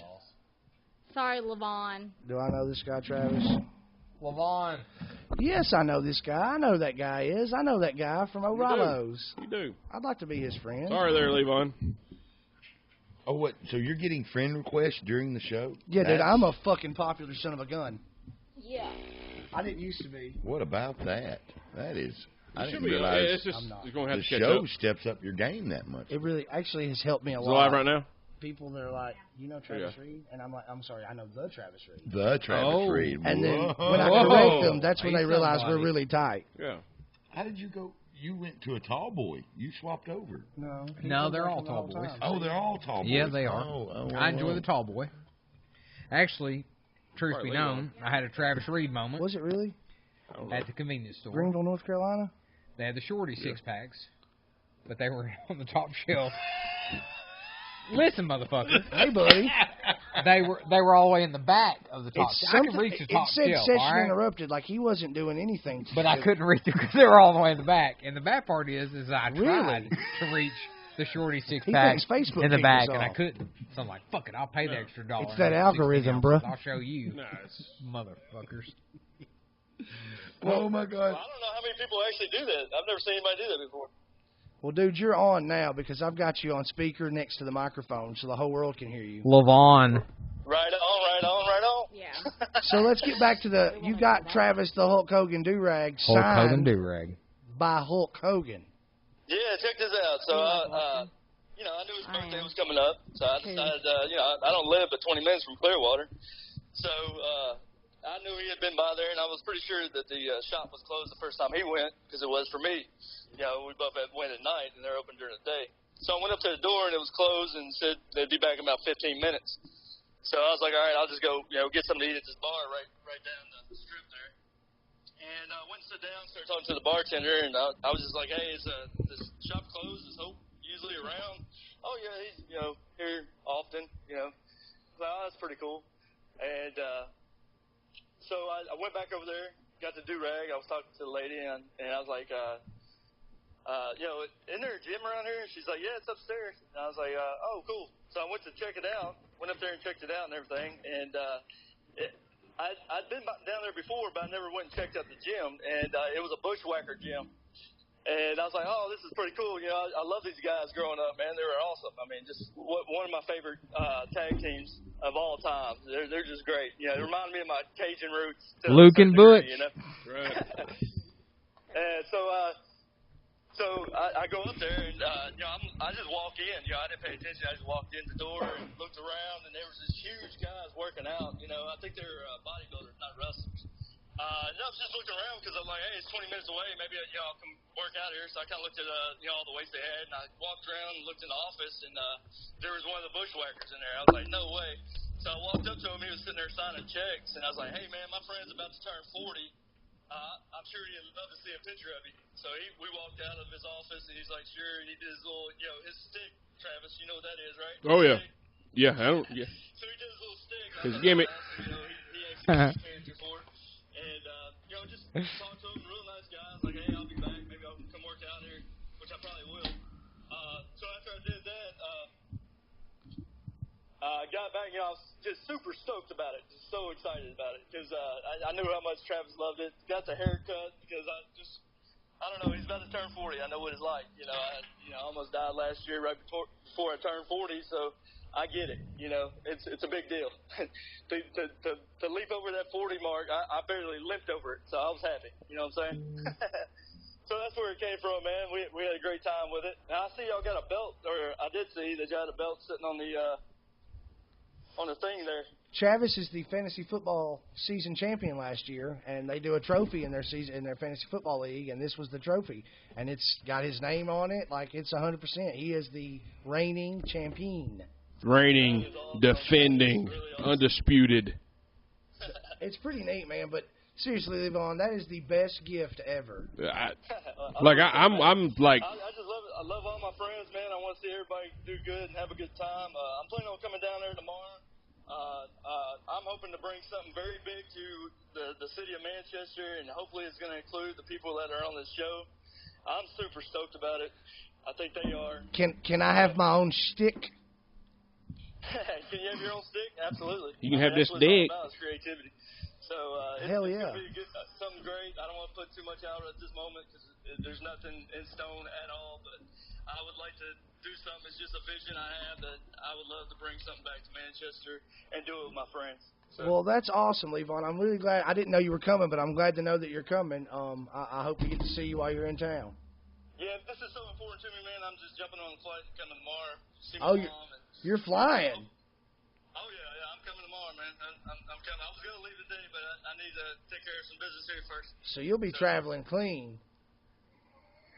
All right. All right. I got to get off here because I think I got to get off here. See you, man. All right, see you, Levon. See you, Levon. Wow. What should it do? Man, I gotta go. I'm gonna go. My mom's coming. It's not gay if it's TSA, Levon. That's all I wanted to tell you. Damn it, It's I gotta not go. gay if Damn it, it's Mitchell. TSA. So Elvon's gonna be in town tomorrow. Yeah. Well, look, he said he almost died last year before he turned 40. He really did. So all yeah. I'm saying is he's risking getting on a plane tomorrow. All I'm saying is wear clean drawers. Well, he ain't driving it. Like, well, but the way he is, he might try to come outside of it while they're in flight. You never know. He You used to never jump know. out of them. He did used to. Yeah. He is airborne. He's probably better equipped than all of us. Combined. He's got cool like scally caps. That's for sure. Yeah. What's a scally cat? Like a scallywag? It's a skid lid. Oh, okay. Like a hat. It is a hat. A lot like a hat. As a matter of fact, it's just like a hat. Yeah. It's almost like a hat. Like a Just cap. tell him to wear clean underwear. Like a cap For your or head. something. That is correct. You're so smart. You She's sure are so pretty. try. So pretty. I am pretty. We all All right. know that. So did guys? Did y'all see the exciting news? Metallica is releasing a whiskey. Woo! I have heard about this. The Tell us first more, time I will Travis. be It's a Metallica called- fan. I'm just kidding. I had to say it. My bad. Dick? She meant it. Puss? Well, thank you. It's called Blackened. Blackened. And That's yes, cool. Like the seasoning. like the song, Like the fish? Like the chicken? and Justice for All. Huh? Yeah. Song Salmon. number, like song number 5. I on the was so CD. disappointed. I had some blackened chicken in my Alfredo. Do not do that. Oh, Bad no. idea. That doesn't mix It's well. not ebony and ivory? Oh, it's a bad idea. So- no Yeah. blackened chicken. This think shit's it'd like be $52 a bottle. What? Yeah. So What size Blackened for blackened what? What is it? A whiskey? A bourbon? What is whiskey. it? It's a whiskey. Mm-hmm. So guys, sponsors of the show, can you buy the show 2 bottles? 1 bottle that we can sample while on air, and the other bottle to keep Forever. forever. Everyday Joe Show GoFundMe. Yeah, I feel like I'm gonna do it. we need that. We do need that. We have fucked Facebook, by the way. There's 2 people watching. We had Okay. so many Limits. views. We've shut Facebook down. Hell yeah. It's me and you. What happened? What did we do to Facebook? Seriously. Well, when we put Levon on, it kicked us off. It kicked everybody watching off. So now I try to hook it to Bluetooth. Took a Well, wrong that turn at stinks. Albuquerque. Oh, so Facebook told y'all guys to get off? No live. No, live. it just said cannot play at this time or some bullshit. We weren't banned. At this juncture. no, get no. put in We Facebook had jail. like technical difficulties, literally. So it wasn't because he's Cajun. It could be because of the No. storm. They weren't profiling. It's not because of the Okay, dirty all right, underwear. All right. I was afraid the new regulations on Facebook, you got to be careful. Oh, they're ridiculous. You We're know- not playing music, so I think. Well, it's okay. Levon used the word shtick. I didn't know if that Well, he used the word violated stick. the term. Yeah. Stick, not shtick. No, he didn't stick. use it, so we're good. So y'all He be did looking say out stick, not for shtick. Metallica Blackened Whiskey. I think it's. I'm in on that, yeah, dude. I'm ready to try that. Yeah, I want to try it, and I want a bottle for myself and a bottle to keep. We also need a bottle of the Frank Sinatra. Just Fuck yes. Just Two. need it. Those por favor. I want to try that. Also, shit so for bad. you wannabe sponsors that want to sponsor this great show, 2 bottles of Frank Sinatra, the Jack Daniels Frank Sinatra. Has a vanilla tone to And it. some Ortho Home Defense. Ortho Home Defense, so I keep spiders out of here. Any of my construction friends want to come help me put these boards up and get some sheetrock? Please. Please? So I can have my sunroom. Winter's coming. Dick, Winter's buy some coming. sheetrock, I'll put it up. Dick, I can't buy a pack of gum. Keith says OSB is cheaper. OSB is cheaper. Do we want that or? OS it is. See what you're OSB is much cheaper, and it would be just as efficient for what we're doing out here. Well, I'm about to say, yeah, 7/16, $11 a sheet, local Home Depot. 11. $11. $11. $11. How many sheets $11 you sheet think right we there. need? Because I feel like that's less than $100. Sound? Yeah, I don't know. Well, if you go, look, You gonna go all the way up, it or up you just there. gonna the go? serious deal here is to really do this right. We need to put some Really above us. Yeah. ridiculously Oh, yeah. good looking. So I would say for 200 or less, you could get enough that we could do this whole. For 200 or less, you can sponsor Let's have a car a wash. fledging podcast. We'll do Travis in a bikini. Yes, I think that would be absolutely a good idea. Don't think my fat ass won't wear it. I got a good looking hind end. I know you it's will. tight. Thong. I'll be in coveralls. Travis in a bikini, live, washing cars. For Washing them, he said. Washing. Washing. Thank you, because Washing. it does have an R in it.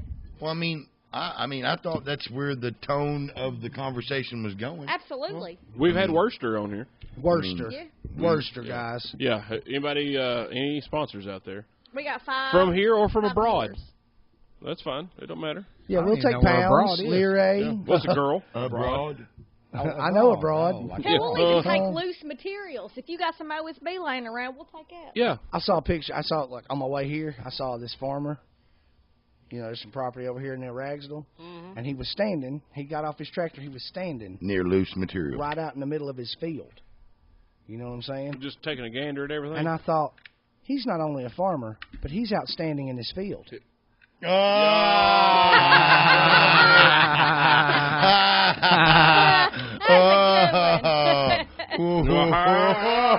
You had me. Get it? Huh? What was you talking about? Get it? He's outstanding in his field. Where was he? Outstanding. He's outstanding in his field. On Ragsdale? He's a I farmer, made and he had that a up. field, and he was Don't get it. outstanding in You it. know what? That was funny. I don't care who you are. That was funny. Son of a bitch. Just come in here like that on us. He Huh? got you in good. Thank you, Well guys. I'll be done. here all week. Tip your waitress.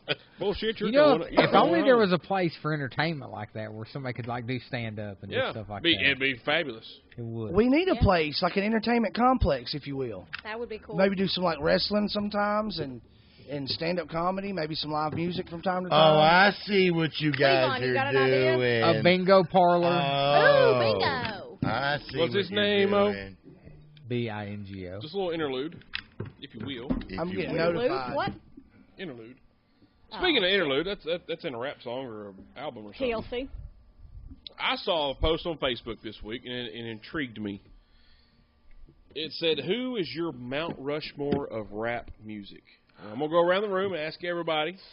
I've heard you ask this 3 times. I'm still not ready. Yeah, It's a loaded How question. many and is Bull's that? fucking leaving. It's a loaded question. Bull is pissed off and going It's home. easy. How many rushes are 4. there? All right. 4. Tooth, since you're closest to me, you're going first. Who is your Mount Rushmore of rap? All right, well, Tupac's up. He's up there, number one. Well, gotta be Church. Oh, Last so night. can we make a rule? See, that's what makes No it a stealing. loaded question right there. No, It's because it's it subjective. has to be because That's Mount Tupac's Rushmore. gonna be on everybody's. Which is why I say no stealing. Because he's on mine too. But No, now I got it's Well, but see, subjective. Your opinion. Gosh. all right. Your opinion. I feel like we can all have Tupac if we all agree. I mean, you Yeah. do whatever you want. no. But why Tupac? Why? Because he was Why? influential Why? to the time. He was influential to the rap game. But not just rap, just the culture. But to the culture. Yeah. Okay, Yeah. no. Culturally Rap and influential. culture are two different ordeals. All right, so it's. But- Yeah, but- but he brought them can still together. But the rap culture, He brought them together. I Yeah. think he started a rap culture. You know, Anyway, his lyrics were He's on my list. He's up there. Okay, so Tupac for sure. Tupac for sure. Okay. I'm gonna personally. I'm You gonna smoking spit again? Scarface out because I really like Thank Scarface. you. Oh. No, I am not. Thank you, Eli. I mean, you can. I feel like whether or not I was a fan of the music or not, the NWA, like they have to be, since they're a group, they have to be one head. Well, I mean, they kind of Well, I guess we'll all be in agreement. They started gangster rap. Gangster rap. I think. I mean, you know what I'm saying? Ain't nobody care about this reality rap shit. And then I'm going to say, Get back on that slow jam. because of his lyrical flow, to me, has a unique flow. Like, you know, when you hear him, not just his voice, but when you hear his flow, his rhythm, how he does his rhymes, and the fact that his rhymes can be really intellectual. If you say Lil Uzi, I'm going to hit you in the I'm mouth. going to say Lil Wayne. Okay. Lil Wayne. Okay. This is your mouth. Lil Wayne has got a lyrical flow. He has got a talent.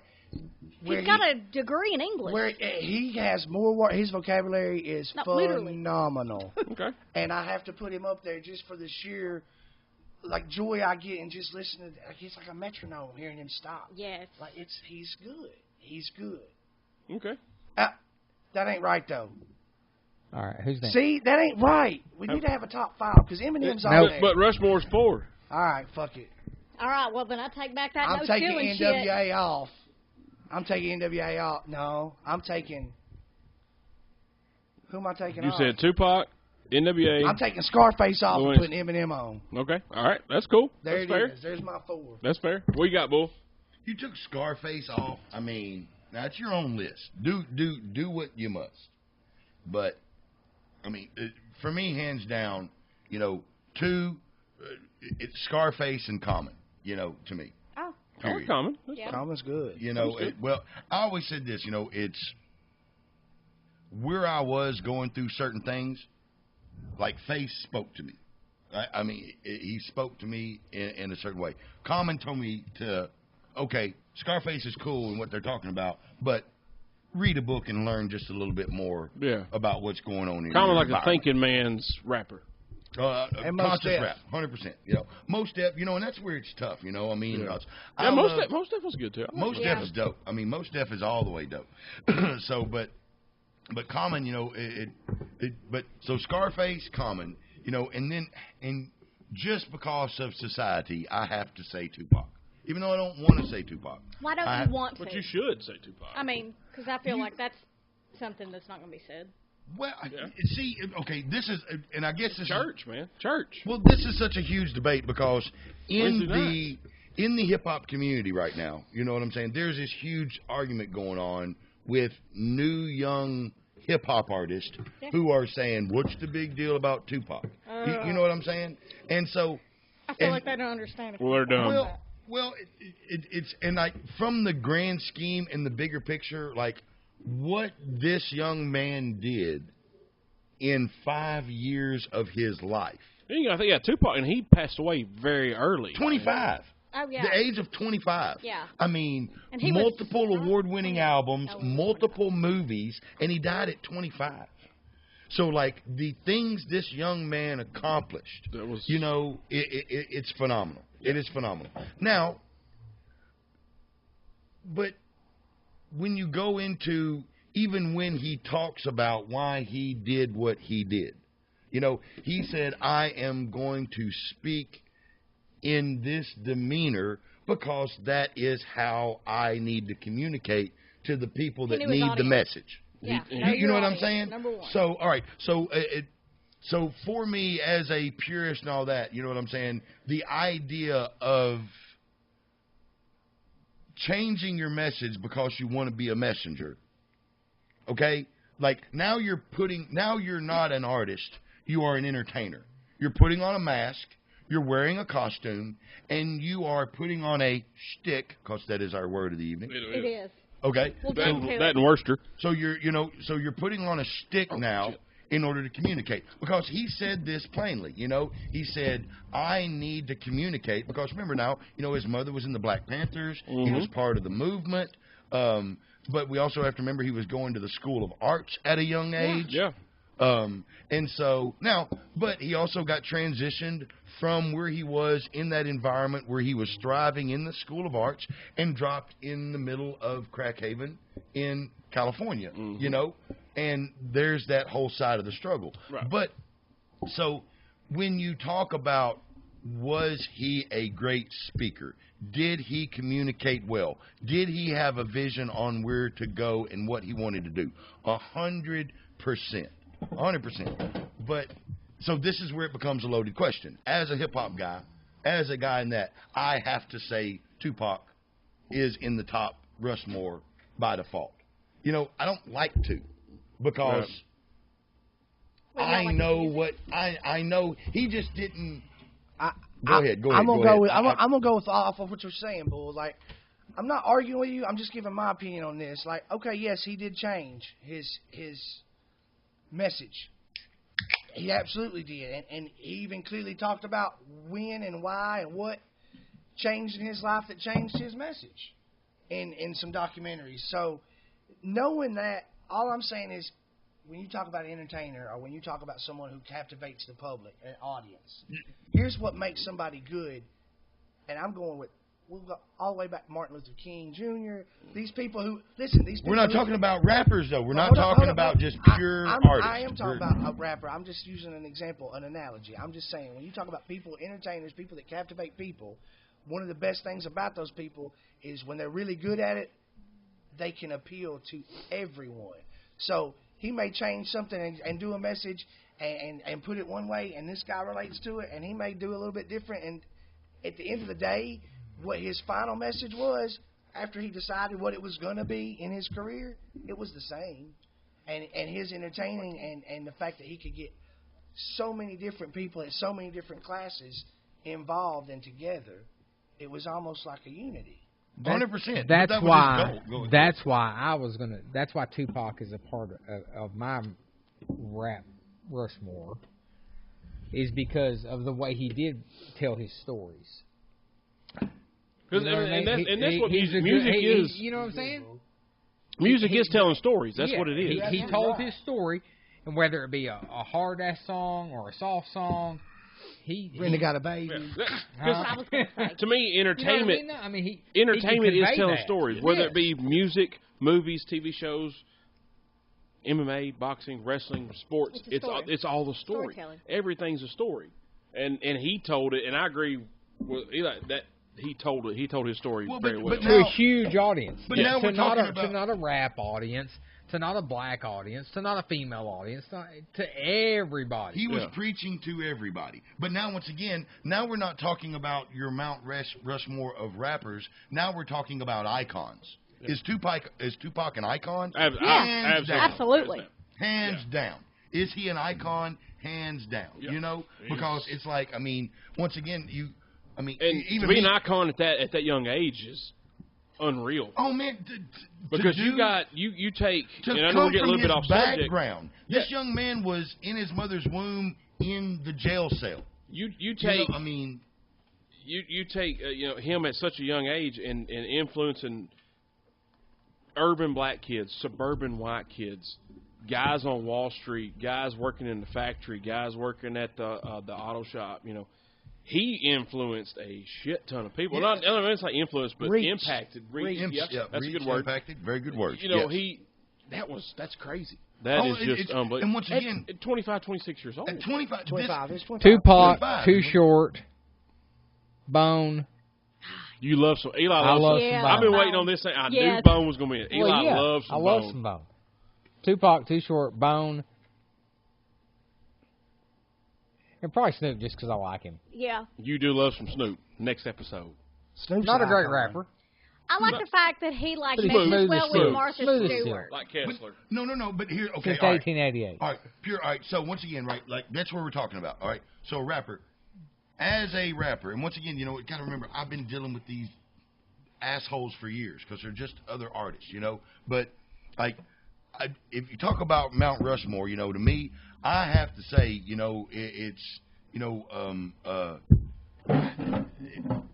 it's a completely different game when we're talking about icons versus great rappers, and you have to differentiate. Eminem, you know what I'm saying? Do I have all of his music in my car? No, I do not. Is he an icon? Absolutely. Did he do some of the most amazing things ever? 100%. Does he deserve all that credit? Hands down, 100%. Yes. But it's just like it's what I enjoy, the process, the whole thing, because I even have to go back to, even my Rushmore, like people who started. I have to say, Face, Common, just because of where I was when I started learning and listening to them. But then I have to go to Rakim. Hands down, I have to go to Rakim. Yep. In regards, to Mount Rushmore. And then the next one, I can't narrow it down. My fourth, it can't be narrowed down to one person. It has to be the Dungeon family.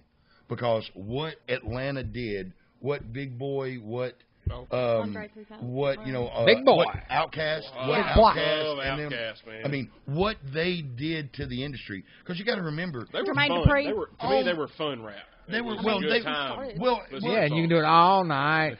All night. Well, no, Andre and them, they were, because once again, we're talking about different things between iconic people versus people that went in there and did the damn thing for This rap. was not a question you should have asked when Bull was on the show. Oh, gosh. That's why perfect not. question. Hey, I had it written down You before should've Bull not. called me. Hey, man, y'all recording that? Yeah, all right, be right there. Oh, I had it written man. down before I Yeah, even because knew you he were was talking coming. about it before. Yeah.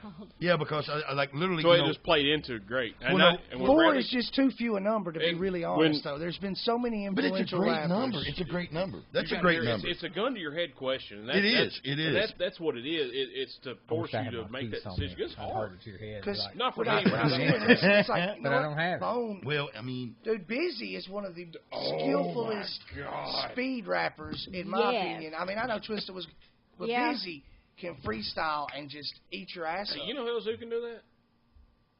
This guy right here. There. Eli. Yeah. Right there. I won't do it. Well, I'm pretty But good I could. freestyle rapper. did you finish your list? Yes, he Yeah, did. yeah. Okay. We're What on you got, Andrea. lady? Your turn. Yeah, It's your turn. wheelhouse Your right turn. here. Oh, it is. Well, obviously, Eminem, number one. Knew it. I mean, fuck. Okay, I don't even whatever. think I need to explain myself. You don't. Fuck you. Lil Wayne, those were my first two instant because, yeah, Lil Wayne and Eminem, they're right fucking there. And I think it's a little unfair to me, or for me to do this as a woman, but I'm going to have a three-headed monster as one. Like your dildo. Yes. I mean, Cardi B, Iggy Azalea, Nicki Minaj. I'm gonna group the women together, which is not Nikki's fair. a beast. She's a beast. She's a beast. She's a beast. Cardi is coming up. Look, that bitch is. She got them bloody shoes. That's right. Bitch I making money fucking moves. love that bitch. The Brat and Lil Kim could eat her for breakfast. Man. the others That's comp 'em true. all. Oh, That's hell a yeah. buffet. What about Well, Trina? she sure She's would. the baddest bitch. Well, I She mean, is. But right now, I got you you. know. That's current. That's more yes. And that's relevant. Well, that's she's the younger question than us. is she's, I mean, and not making light of it. Well, but she's she- younger than we are. Yeah. So But that's- I know who all them are well, too. once again, all right, so there you go again. Like Lauryn my Hill, Rushmore. okay? Lauryn Hill, one of the Oh, absolutely. dopest Absolutely. freestyle Yes. female MCs at Yeah. the age of 20 years old. Miseducation, And the only Lauryn reason I Hill can changed bring my that up life. I is love this him. is the 20th year anniversary of it. Yeah. You know, and that's the whole thing, you know, going back. My homeboy Gordon did that album, you know what I'm saying? I seen So her, it's like- seen her in concert. I mean, it's so, it is such... Do what? Yo. Mary J. Blige. Yeah. I mean, well, no, but we that could go album, The on Miseducation, all day. And I is don't- the Fucking turning point It's- of my Yes. life. It's I don't set a like whole rap, and I tempo. enjoyed that show from beginning to end. That Yeah. was great. She's I mean, amazing. Lauren is amazing. And see, and once again, right, I have a little bit more intimate knowledge, but the last half of Miseducation was done with Lauren on her back pregnant. You know what I'm saying? And so it's like... That's how she got pregnant. She went on top. is what you're But saying. I mean, but you know, just think Oh, about missionary. that. You know, I mean, Catfishing. and that's Nobody just had sort to of be weird. in that relationship. So it's like, you know, it's like we look at Nikki and we look at this other stuff, but then we look and we go back and there's Lauryn Hill, Oh, who yeah. at 20 years old, pregnant, finishing the Miseducation of Lauryn Hill. So this, while she was 7 months pregnant, finishing this album that went on to become icon status. Yeah.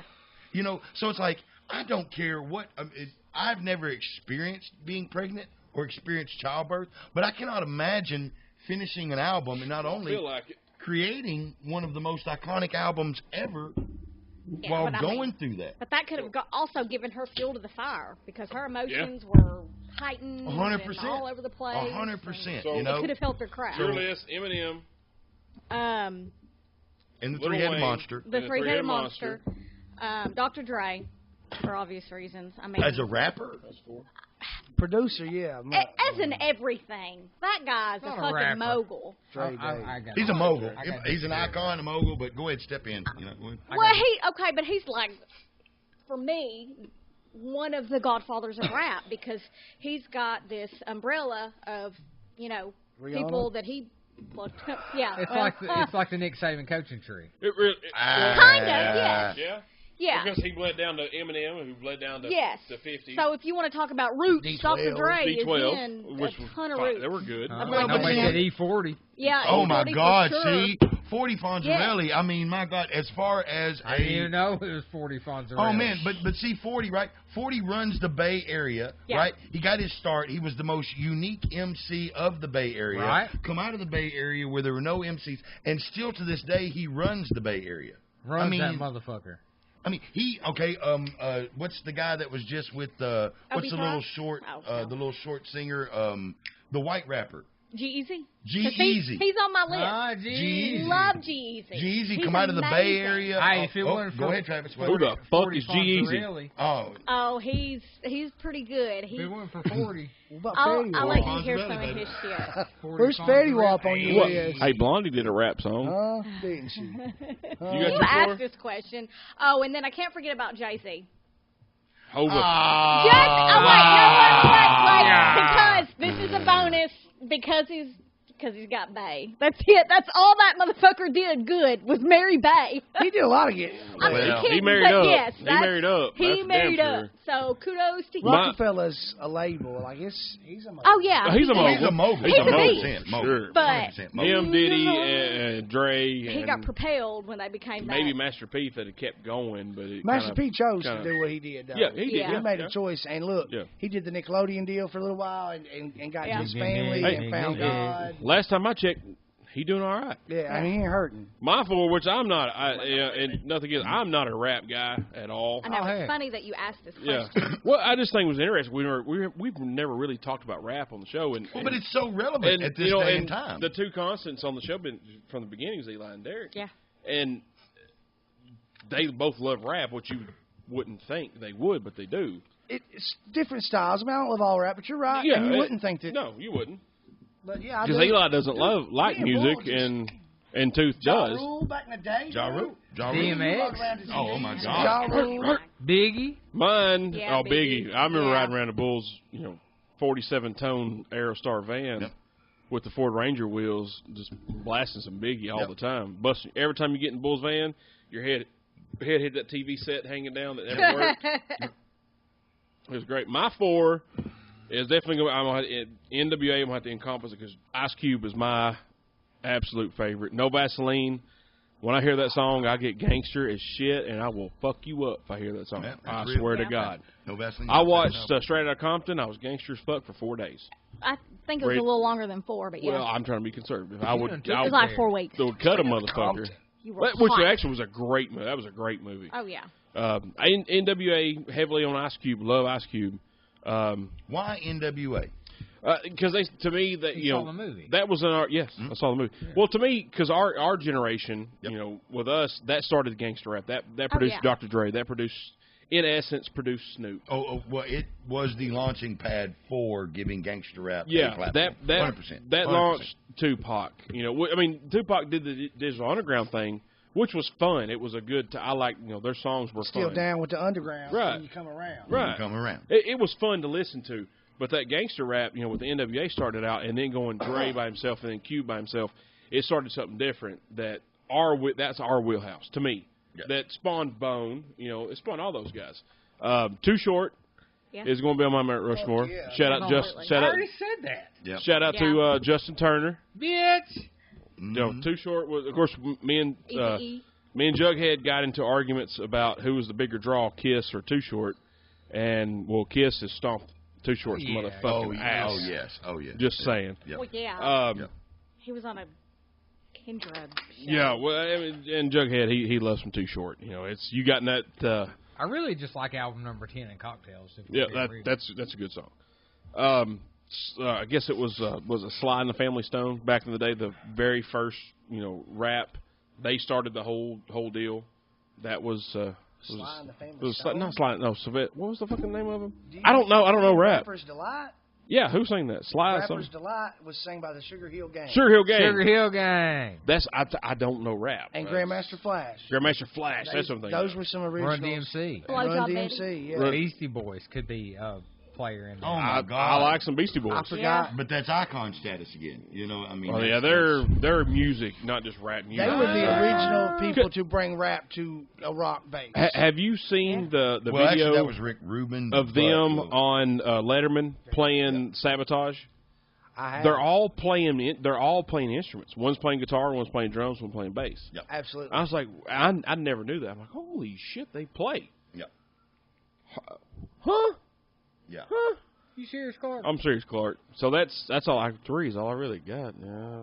You gotta have a fourth. You got to have a fourth. It's Do I? Rushmore, bro. They finished the mountain. Well, hell, we've had 82, so yeah, you got to have 4. Yeah, everybody knows that. Well, I mean, the given is Tupac. That Wednesday night at Derek and Craig's crib was Tupac church night. Bible study. Bible study. Eric Church. We Oh, did. him too. We did. We went to their house and we listened to Tupac and we talked all things Tupac. We watched And- the documentaries. We had the Creepy. coffee table book.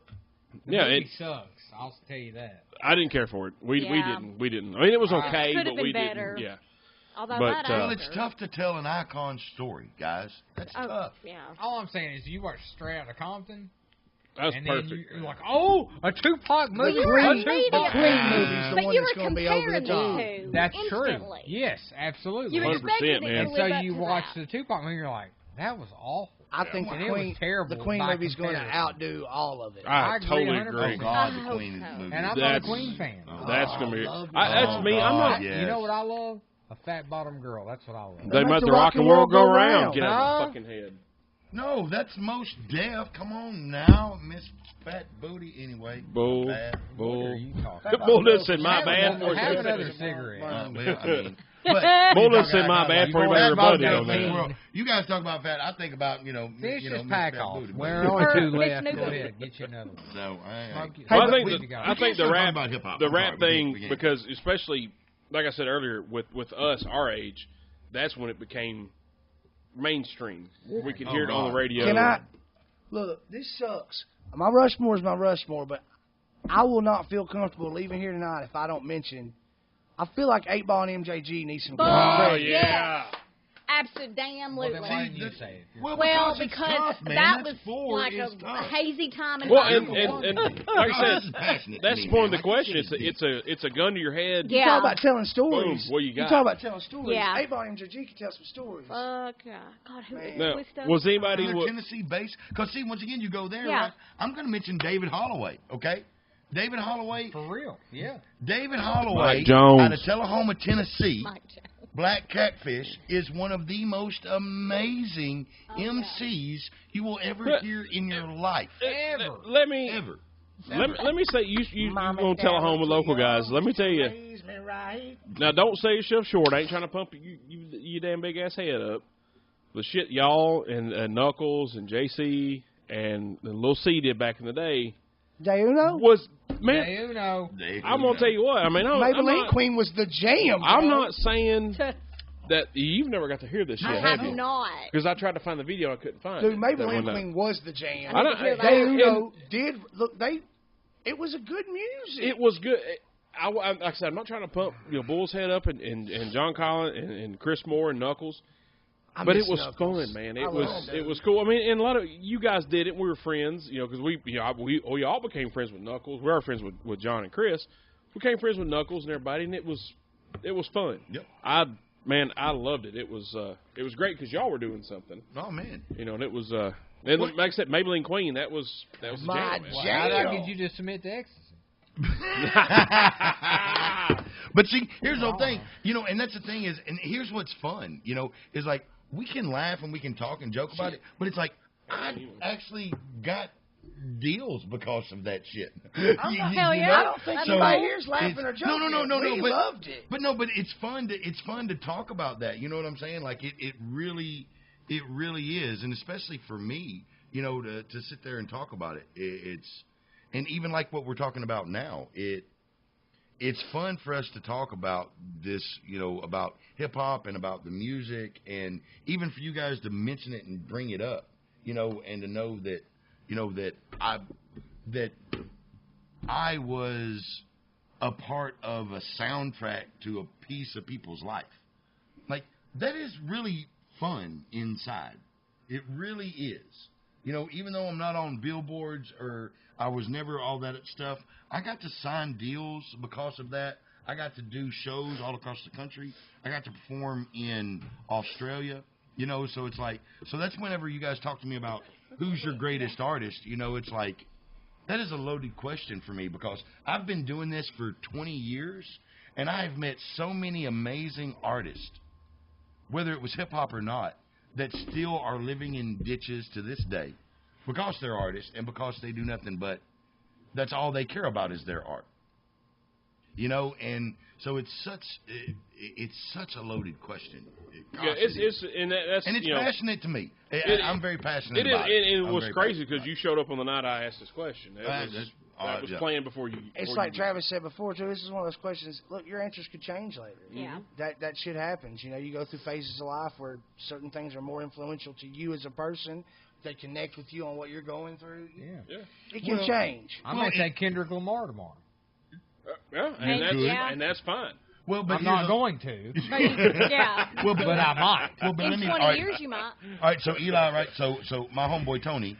So Tony did most of the graphics for Bone and all that, and he is a Bone fan. Tupac. So it's like we have this argument. Who's not a Bone fan? About it. And she don't eat meat, but she still loves the bone. It's just we have this. I mean, I literally like the conversation we're having every time I walk up into Tony's house. It's a joke. Like, there's Bull. He hates Tupac. You know what I'm saying? So it's like it's illegal to hate Tupac. It's illegal to hate Tupac, especially in Tennessee. I mean, that's it's illegal just in society. It general. would be because Tupac starts with T. Right. Exactly. But remember, like I said earlier, that's in our wheelhouse. But you take how many stereotyped can I get a 12 gauge rednecks outlaw every day that like Tupac when we were in high school is substantial. Oh, you know what I mean? And I'm not trying to stereotype, but the country guys that wore the boots and the overalls and stuff, ride around in a Toyota pickup truck blasting fucking Tupac. He transcended demographics. He's like, I like that old boy. Well, yeah, it was good. And Biggie did it too. A lot of people, and that's the thing. A lot of people did it for a lot of different things, But once again, now we're talking about we're not talking about musical artists. We're talking about icons. We're talking about leaders. We're talking about they're the Pied Piper. Tupac was a Pied Piper, and you could not help but follow where he wanted to take you take, there's some people that are rap fans that listen to Led Zeppelin or Metallica or Aerosmith. Oh, there are tons of them. That you don't know because you pigeonhole these people into this. Well, they're wearing Tupac shirts every day, wearing Eminem shirts every day. Well, they wouldn't like Led Zeppelin or Aerosmith. Bullshit. And as I've gotten some of their cars, and they're blasting Stairway to Heaven or Jane's Got a Gun or something like that. What the fuck? Holy shit, I didn't expect that out of here. And you did get surprised when I like rap and hip-hop. Or whatever. When I told you that, you're like, really? Well, yeah. Well, I mean, I could have seen you bumping Nicki Minaj. You leaving? Hey, love you. Hey, if you see Steve on your way, tell him to come on. We're still talking. Hey, Eli, I stopped one cigarette, so you gave You're not really me, leaving, are you? How many minutes of my life did he give me back? Is he just 7. peeing? 7. Eli, you gave me 7 minutes of my life back. Are you peeing? Is he leaving? Yeah. Nobody knows what's going on. I know there's a koozie with a beer in it. Is it full? Don't know. No, it's empty. Oh, damn, yeah, he's out. Well, you left the beer in my fridge. Mazel tov. Didn't even clean up after himself. Oh, no. Does. There's a cleaner. Tooth does. He's like the only person. He didn't shut the door, nor did he empty the... I have a healthy respect for the size of your arms. This is Eli. And I know you're a old lady, and I like her, and I want to stay on her good side. Yeah, I think that's a good question. I saw it, I think it was yesterday. On the Book of Face? Yeah, on the Book of Face. And, I feel bad we've never talked about rap because a lot of the guys we've had on here, and Lady H, she's a constant staple now, she loves rap. Yeah. I get in her car, we go wherever, she's listening to rap. And I'm just not a rap guy. I like some things, but... you know, I think it's a good question, good topic, and You it's know how I feel about music. So. and the question is so subjective. It's your opinion, and like Derek said, it's how you feel that day. It's what you listened to the past month. Like I've been on a fucking Eagles kick for 2 years. Yeah. And I never really liked the Eagles until a couple years ago. I mean, such an influential band, and they had such good music. Dude, did you see? I don't know if I talked on my last show with Josh. They surpassed Michael Jackson's best-selling of all time. Yes, they did. They have 2 of the top 3 best-selling albums of all time. That's impressive. I don't care. That's some big shit there. Well, and the big thing, you know, like. And this is on a different level, but from the standpoint of, I mean, the Eagles and band. So there's roughly 100 bands that built stations like 96.3. Yeah. Think about that. 100 bands and their catalogs built an entire radio station to make revenue off of. Because think about 96.3. Think about it. That's my word. So drink every time I say it. Think about it. I'll drink too. But I was thirsty. I mean, though. Hey, oh yeah, you're Eli's locked back. in. Go around. My keys are in the car. Go around the back. Oh. I'm about to say, I shouldn't have blocked you in. Hey, we love you. Hello. Bye, Eli. Did you say you just crapped in the yard? Yeah. No, that's Johnny. Johnny took a shit in the yard twice. He missed that Get off show. the swing set. Twice. I'm glad I missed that show. Bye, Bye, Eli. man. See you, buddy. I miss you already. Now I can chain smoke. I You feel can. bad. I can chain smoke and not feel bad now. But yeah, you know, it's like whenever you sit and you look at acts that can build an entire radio station, I mean, you have to admire that. Yeah. I mean, I agree.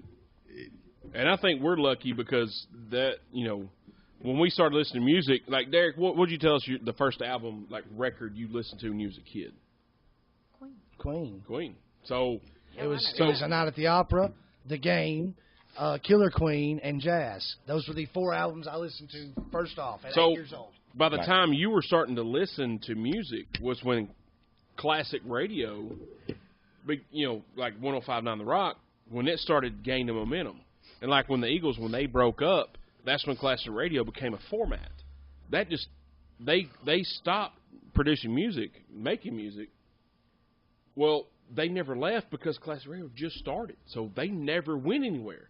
And this is, you know, like he was 5, 6 years old listening to Queen.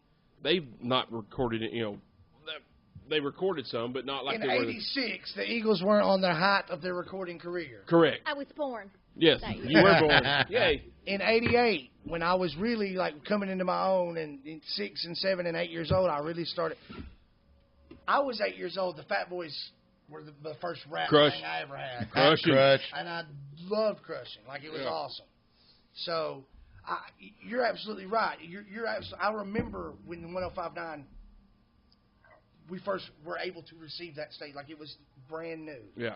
And I was, 12, 13 years old maybe? Yeah.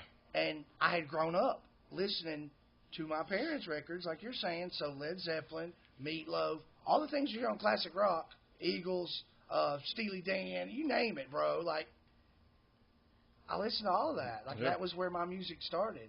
For me, that was 101.1. It was out of Huntsville. It was on. See, that's the Beat Jams. That's right. Hell yeah. All the white and Scooby. You get the right place in Tullahoma, you can pick it up just clear as a and bell. I was in Winchester, so I got it all the here, time. Here it will be a little bit staticky. You can barely get it, but you get it because, I mean, that's where, you know, we first heard, you know, like Montel Jordan and shit like that back, you know, 95, 96. Kelly. It was 101, so it was. Well, mine was always the Quiet Storm, because I was on a conscious thing during that time.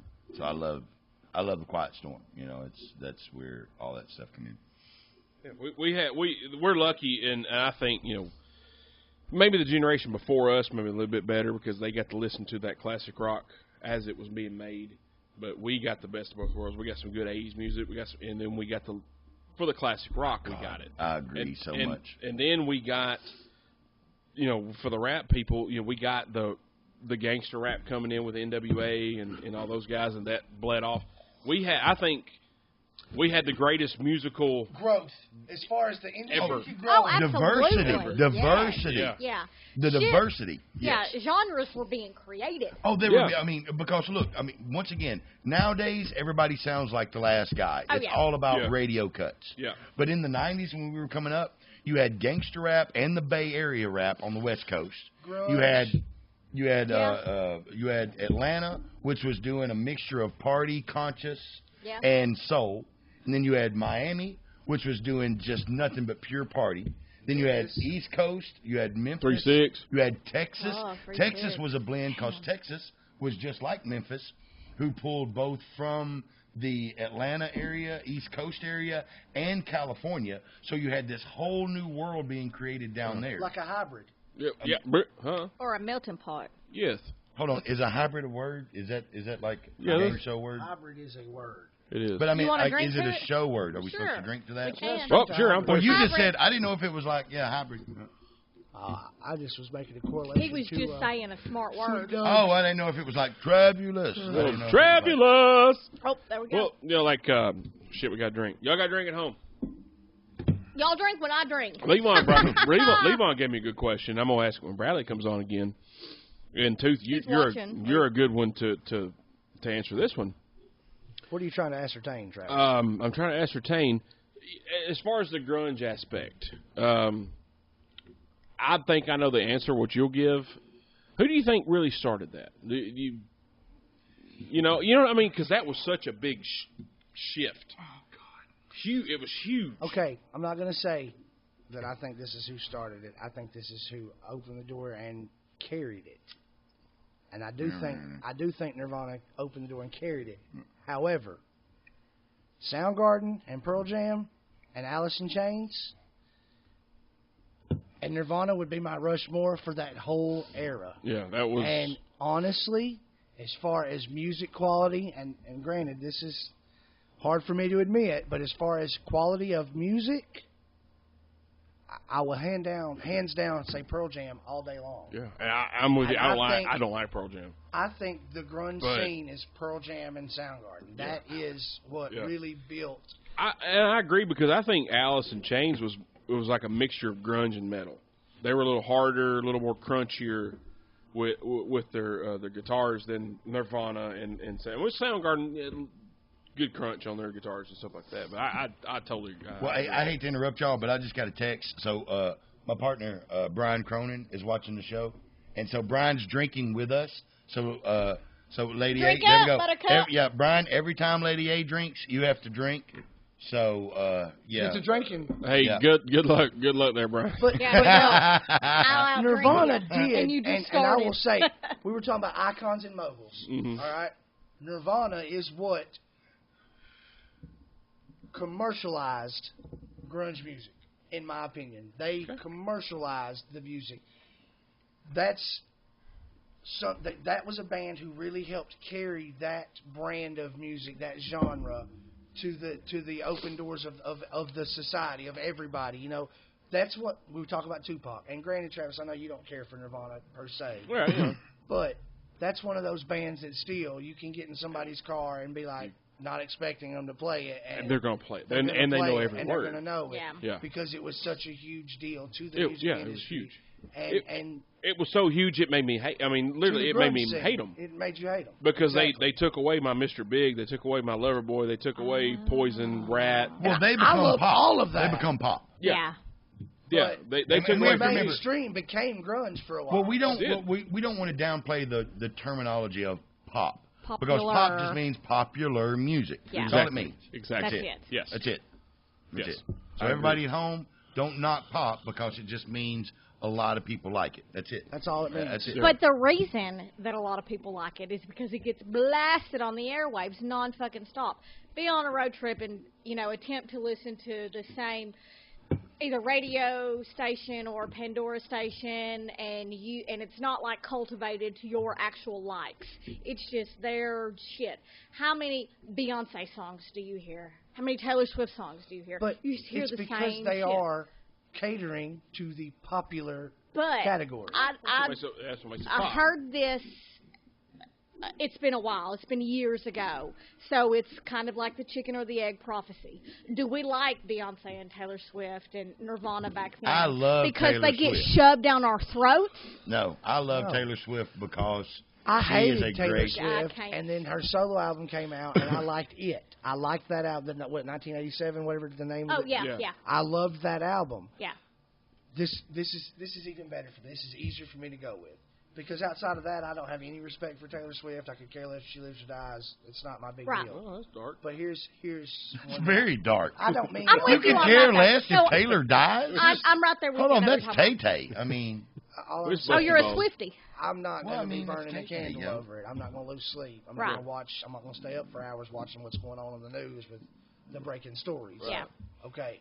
That being said, what I was trying to get to, what works better for me is I do not like, and have no shame about saying to you, and this kind of plays with what you're saying. Yeah. Whichever one that JT was in, I don't know which boy band that was because I really don't know that well. So, to go back to Andrea, do we like NSYNC because, or do we like NSYNC because? I can't tell you 2 NSYNC songs, nor could I tell you 2 or 3 Backstreet Boys songs. But people that like them could tell you, and it was because they liked them. That was my genre. That was Because my you age. liked But them. NSYNC. They were getting pushed down my throat too, but I didn't like them. NSYNC was built But to back be to liked. my point. But back to you my were point, an older man at that time. That was boy I band. disagree. I feel disagree like because as Britney Spears was coming out, I was a teenager, and that's when all that shit was going on. I was and you still a like teenager. Britney Spears? I like Britney Spears now, like I her like- later stuff. I like- Of course. I didn't like what they were coming. You didn't I like hate Baby it Baby either. One More Time? Baby, Exactly. Baby, I could sit here and Right. sing with you. It's Britney, I bitch. can't do any of that with any of the boy band songs, and it's not because I like the back. I like Use the, a different analogy because I feel like boy band. Whatever you have It's not- referenced, you're not you working have said with you've it. been at I a know I'm bar. what making it about boy bands. I I'm know not, what you're and what saying. I'm trying to lead into is I got you. JT. I love JT. Oh, man, Absolutely love him. He's my best Yeah. friend. Love his Yes. music. Love what he's done for me. He's, are be- he's we are best Rushmore friends. shit. But I He's do not icon. He is Shit about icon. Yeah. Icon stuff. Icon. I did not hate. Well, icon for a different Nick level. Lachey? No, Oh. Nick Cheney, before, back when we were kids. NKOTB. Thank you. Oh, I did Nick not was hate like- New Kids on the Block, so I can't Donnie say That Wahlberg, was you before cannot my time. But understand that's why I what can't Donnie say it's not a Wahlberg boy did for the band world. thing. It's a Is that what music you're thing. saying? I'll give you that. Okay, That's you why made I'm your saying- Donnie Wahlberg All right. gave Mark Wahlberg a platform. Thank you very All right. much. He did. I got you. But you take that and flip it. I'll be devil's advocate for a second. But you're different. Just so you know, Ellen says devil's advocates are really assholes. I'll take that. I If you have to hold be that assholes in, underwater long I used enough, to they'll have to stop be being that in assholes. HR all the time. Exactly, they will. Being an asshole. Or devil's advocate. All right, Derek, you take you and you take the common person. Okay, I'm not saying just you. I mean you and Bradley. People and, like me, Murray. Yeah, me a little bit less than you and Bradley, as far as music goes. You're a different music fan, so you hear something like, nope, I'm out. You hear because you listen to shit that I would You never. have a very listen open to. mind about music, and You I really do. appreciate that. About you. So that's to me. I mean, Thank you. and that's music is different opinions. It's different everything. But Feelings. yours, because it's so more eclectic than other people. If you say you don't like It's deep. Backstreet Boys or NSYNC, I'm like, oh Well, shit. then he really fucking I'm don't. that holds water with me. I'm like, I may not like it. Hang on a second here. Let me get it. And then I don't like it. I'm like, yeah, well, he's right. Yeah.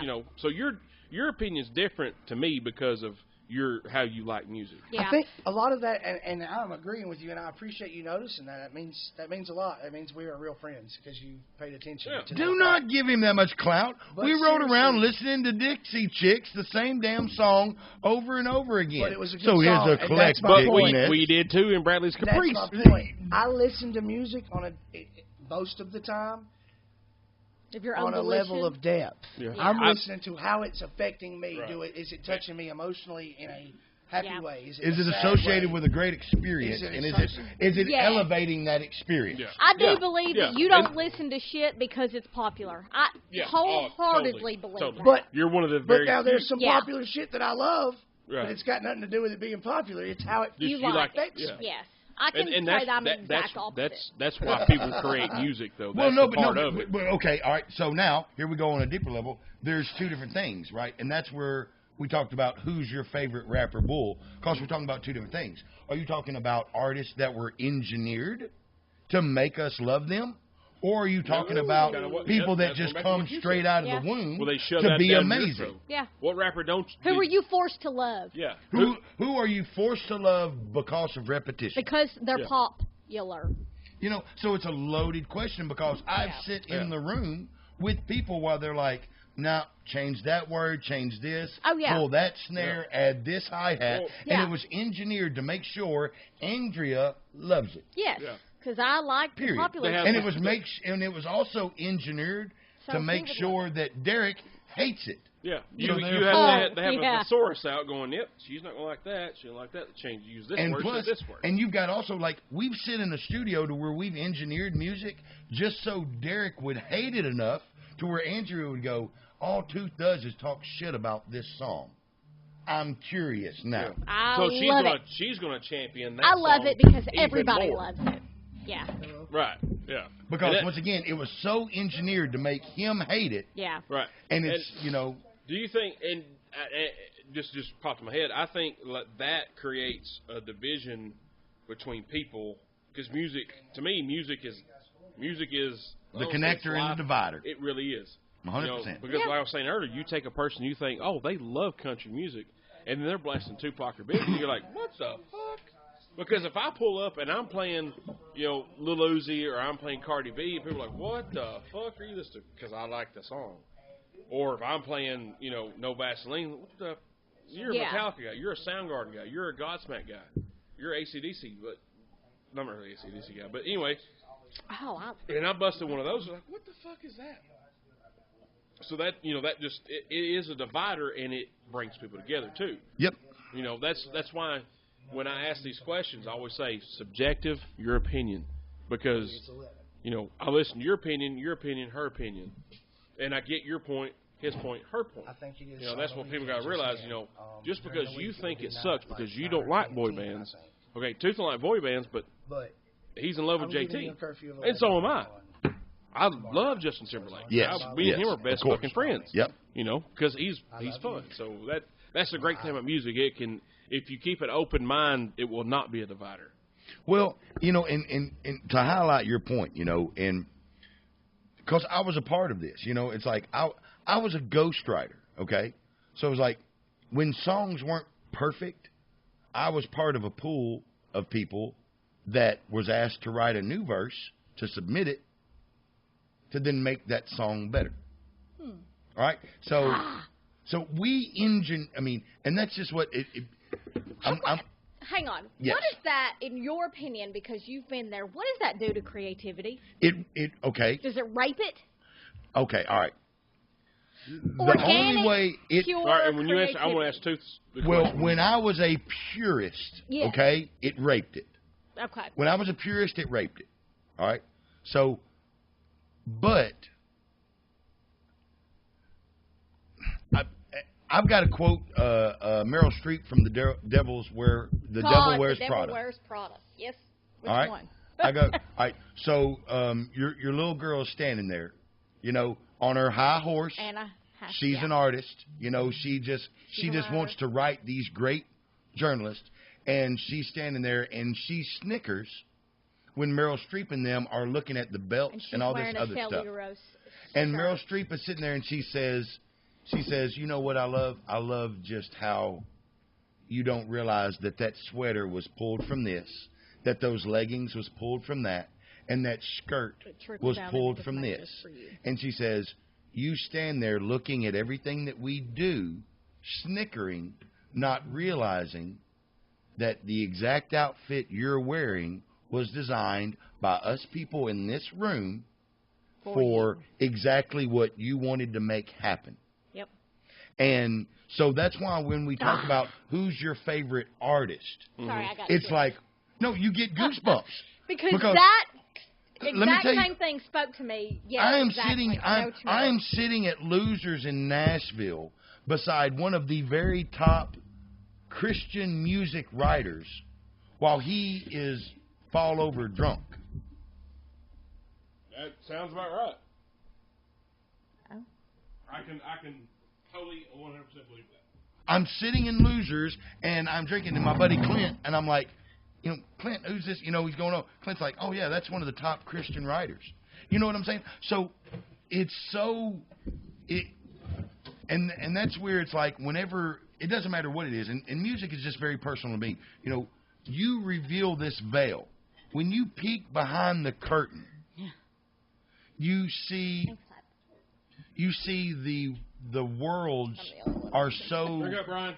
Oh, Brian, drink. Lady A's drinking, so we have to drink. My phone died, so Brian, my phone died, so I can't take. Is he not watching anymore? Okay. So, but so it's like when you peek behind the curtain. So it's like when you talk about the purist, it's like there is a purist, but there is also an element to where it's purely engineered. And that's true too. But I don't know the difference, so of course I'm just like, I know that it makes my ears happy. And the great ones make it hard to tell. That was my daughter. The great ones make it hard to tell. Well, rock. Give us a rock example. The difference between purist and engineered. Give us a rock example. The Doors, purist. The Doors, was it a drunk buffoon or a buffoon who happened to drink? I think it's a buffoon who happened to drink. Jim Morrison's a weird cat. He was a very weird cat, and their music was not, when it came out, was not readily accepted, and it was beyond. It was ahead of their time. Was it ahead of their time, or was it just Jim Morrison engineering himself to talk to these specific people? Was it ahead of our time? Or the people that I think it was ahead of the generation's time. Yeah. They weren't there yet. Yeah. Is what I think. So I think when they were putting that out, they were putting out what they wanted to put out, not because they were engineering it for anybody. I feel like Jim Morrison was engineering it for somebody. Shaky Graves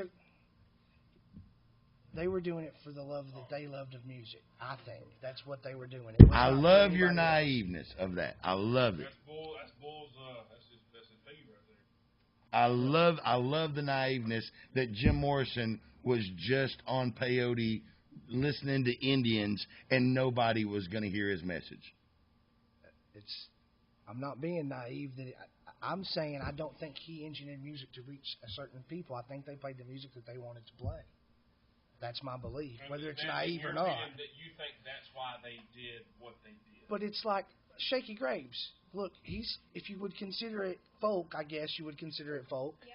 But it's not like John Denver. It's not like the folk that I would. So it's hard for me to say it's folk, but I feel like he does music that he likes. He plays his style. John Denver, completely different beast. Completely different beast. Well, I'm making examples. Are there bands that do exactly what you're telling me? Yes. I think there are tons of those. Commercial. That's mainstream.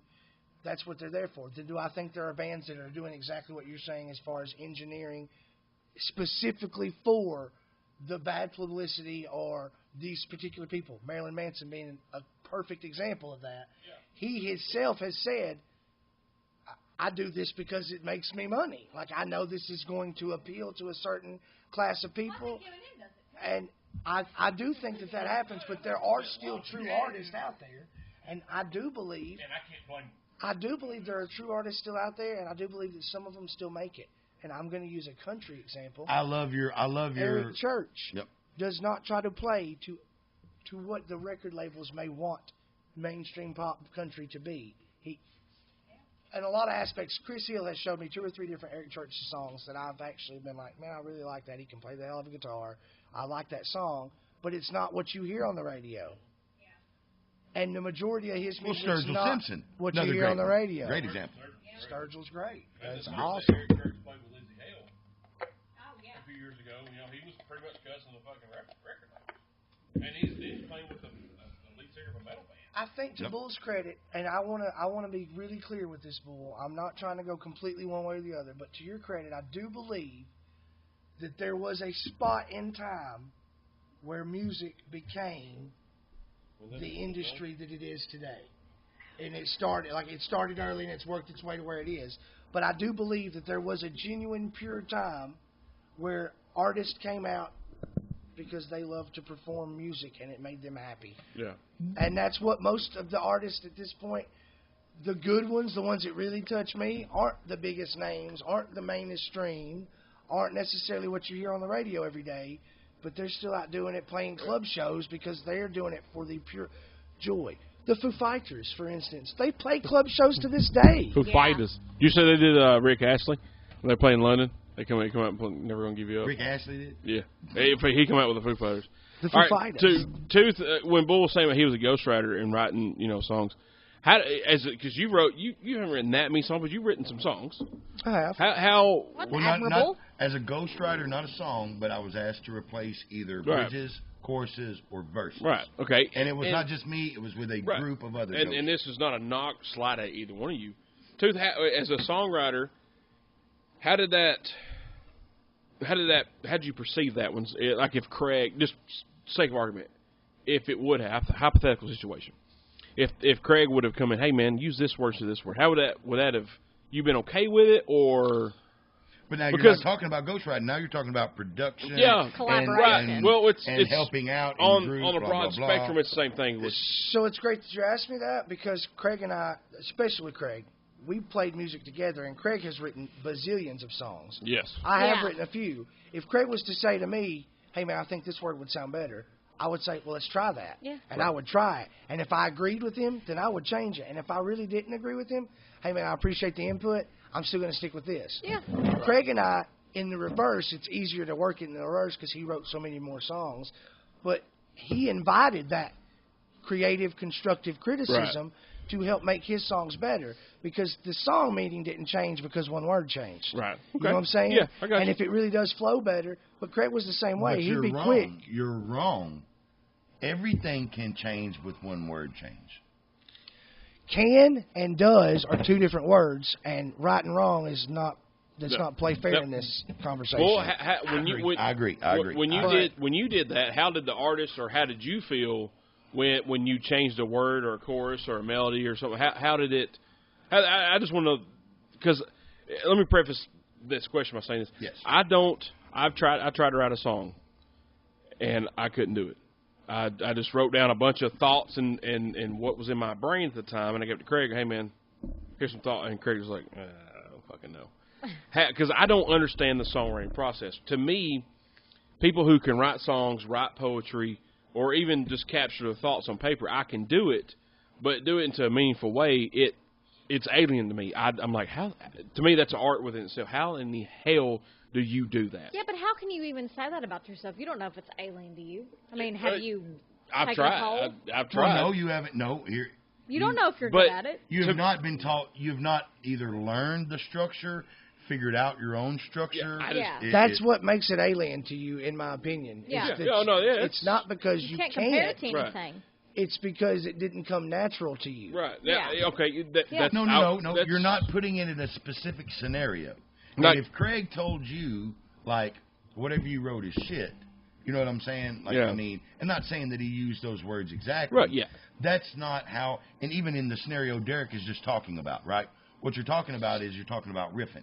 So we're in a room, we're coming up with a concept, and then three other people go, oh no, don't say riding through the backwoods, say cruising through the backwoods. Okay? Yeah. You know what I'm saying? That one word makes a difference. It's a completely different mindset. Yeah. Now, riding through, I could be riding through, This I'm is mad, I'm riding, angry. this is cruising. Yeah. You know, so it's like That's an interpretation of a word. Absolutely. Though. That's going to change for everybody. But my point to that is that one word may change the feeling of that line, but is it changing the whole song story? Right. That's what I was saying with me and Craig. As long as he's not changing the whole. If I hand you something and you hand it back to me and three of the words that I originally wrote are on the paper, and that's you it. Probably changed my whole fucking story. Yeah. Right. Now it's not my art anymore. That bothers me. Well, but I feel one word can change a whole story. It can. Cruising and riding with the right guitar riff changes the whole tempo of the song. It doesn't change the whole story of the song if the song is about having a good time. But I feel like writing is a cruising and relationship. riding, it just makes it closer. It makes your perception better, and it keeps the theme of the song. But once again, it's interpretation because, listen. We as writers, not we, but riders, whoever, whatever the fuck you're riding, you are only 50% of the equation, and you will only ever be 50% of the equation. The other 50% lies in the reader, the listener, whoever's receiving that information. So you can paint a picture however beautiful you want to see it. You see that picture in your mind, but the person on the other end of that could see it completely different. And if both of y'all had the artistic talent to actually sit and paint or visualize in some way what both of you are saying, what you are saying, what they are hearing, you're going to get two totally different pictures. Well, here's the whole thing, and I don't know if Derek will agree, but I hope we sort of do. But our goals as writers is to make it so zeroed in, but at the same time so interpretable. That everybody gets what you're saying. I'm telling my story, but it is so open to you. You can place whatever scenario you want with that song. I want it to be an experience. Okay? Yes. That's a hit record. A hit record is I am telling a specific story that can be interpreted multiple ways. Yeah. You can have a hit record. Yes, absolutely. That's the goal. That's not the intentions of a writer, but that is their goal. Their goal is for me to tell my story, and then for the person to take my story to reach as many people as possible. You can have a conversation with everybody that's listening to your song, and they can put it if they want to put it in a wedding, if they want to put it riding away from a funeral, if they want to put it on the way to graduation. It fits where they're going, but it's the same story to a degree, and it's told in such a way it can be open to that interpretation. But is it the same story? For you, absolutely. But for everybody else, no. Well, it's not the same story if you're going to use it at a wedding or a funeral, because they. But so you only have. But it could be because at a funeral you could be using it as a celebration of life.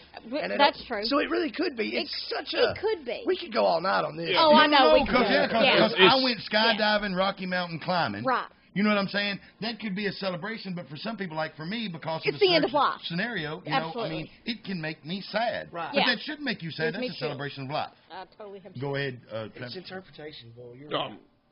That's what is the songwriting process. Any genre of music, I can't.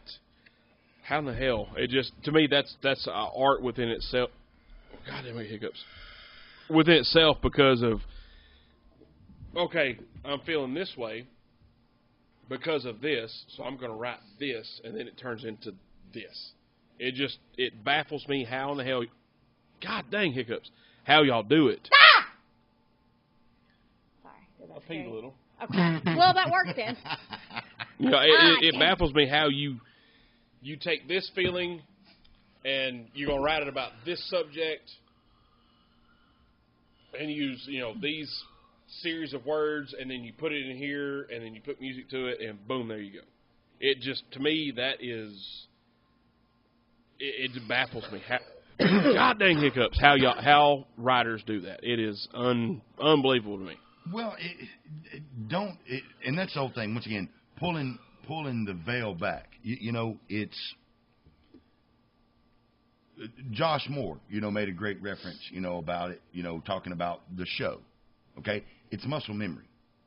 All right, it is practicing telling stories. It's practicing conveying an emotion. And if you do it over and over and over again, you develop your own skill. Now, that's where we get into the greats. Okay, so once again, go back to Tupac, icon. All right. Tupac was infamous for what we call a one-take Jake, okay? Tupac would have his lyrics together. He would walk into the studio. He would spit out his verse, spit out a whole song, and then move on to the next one. Spit out the next song, on to the next one. You know what I'm saying? Like, he had the gift to sit down, write something, go in, do it. And in a studio environment, 9 out of 10 times, it's like, oh, I don't like that cut. Do it again. Yeah. Oh, no, my candor was off. Do it again. Yeah, my cadence, this, that, and other was. It didn't make sense. He hit it every time. Yeah. Tupac just wrote it. Okay. Period. Jay-Z. another one. Even though I cannot, I mean, he deserves icon status. Yeah. Jay-Z does not write down his lyrics. Eminem writes his on a napkin. You know, he's got a shoebox full of tiny pieces of paper. That's where he writes his shit. Prince, he has like 1,100 fucking boxes of songs being written. Songs that he never finished. And see, and once again, I can't fathom the thoughts in writers' heads how they can put that pen to paper. It's crazy. I hate is when I have those thoughts, I don't fucking write them down. No, that's what. But okay, all right. Here. All right. Stephen King. This is what Stephen King said. The difference between a great writer and a not great writer is great writers write shit down. Do you do that when you get something in your head? Do you write it down or put it in your phone? To be completely honest, Travis, when I was writing music more regularly, yes. As I've gotten older, I do a lot. I mean, I do no writing at this point in my life. I play. I'm just now starting to play again after the move. You know what I'm saying? Yeah. I'm really. I still listen. Yeah. I just don't write anymore, and I don't know if it was life that got in the way or what. Yeah. Do I still have those nights where I sit down and I come up with this amazing riff? Yeah, I still do. Create something. And see, that's the process for me is most of the time on the few songs that I have completely finished, like Bull put a couple of them on a tape for me when I was young. I came up with the music long before I came up with the lyrics. I had to decide what that music made me feel like to decide what kind of song I wanted to sing. See, and I'm impressed by that because I have no musical talent whatsoever, so I can hear sounds and know that I like them, but I don't know how to make them. So to be able to just have a feeling that's words and to be able to put that into a sound is phenomenal. Whether it be guitar or EDM. Or because that's where my feelings are. It's fucking Yep. EDM. Yep. And there's no words in that shit. The good ones have no words. Yeah, right. It's a feeling. Yes. It's a feeling. And for me, all music, whether lyric or not, that's why it's where it is for me. It's a feeling. It's the emotion. Such a different. It's the emotion. It's so different. And like I said, it was alien because I don't know how to do that. No, you just not sit down and done it. Yeah. I just, man. Muscle memory. Yeah. Yeah. It just, then I love, hearing the processes of writing a song, even a rap. How did that come to fruition? What thought did you start with? Why did you put this word in? Why is this the chorus? Man, it resonates with me like, man, that's some deep fucking thought, man. Yeah. Because I'm sorry, go ahead. No, go ahead. I don't agree with. I'm trying to be careful because I'm not knocking you at all, and I'm not. No, but listen, but y'all have two different mindsets. You just understand it better than I do. You in sports. Oh yeah, we're right there. You've always have, right? Yeah. Now that being said, if you have such a connection with sports, like the almanac stuff, the history, those things, that's easy for you because it's such an interest for you. Yeah. Now, yes, music is an interest for you, but as you said earlier, you tend to stick to more of a smaller. Yeah. Okay, because of that, do I believe you could do it if you took the time to invest yourself? Yes. One of the ultras, bull. But it's all about the coming natural. Whatever comes natural to you is what you're going to do. Whatever comes natural to me is what I'm going to do. Right. Yeah, I may be capable of doing this other thing because of once given the knowledge and learning the process.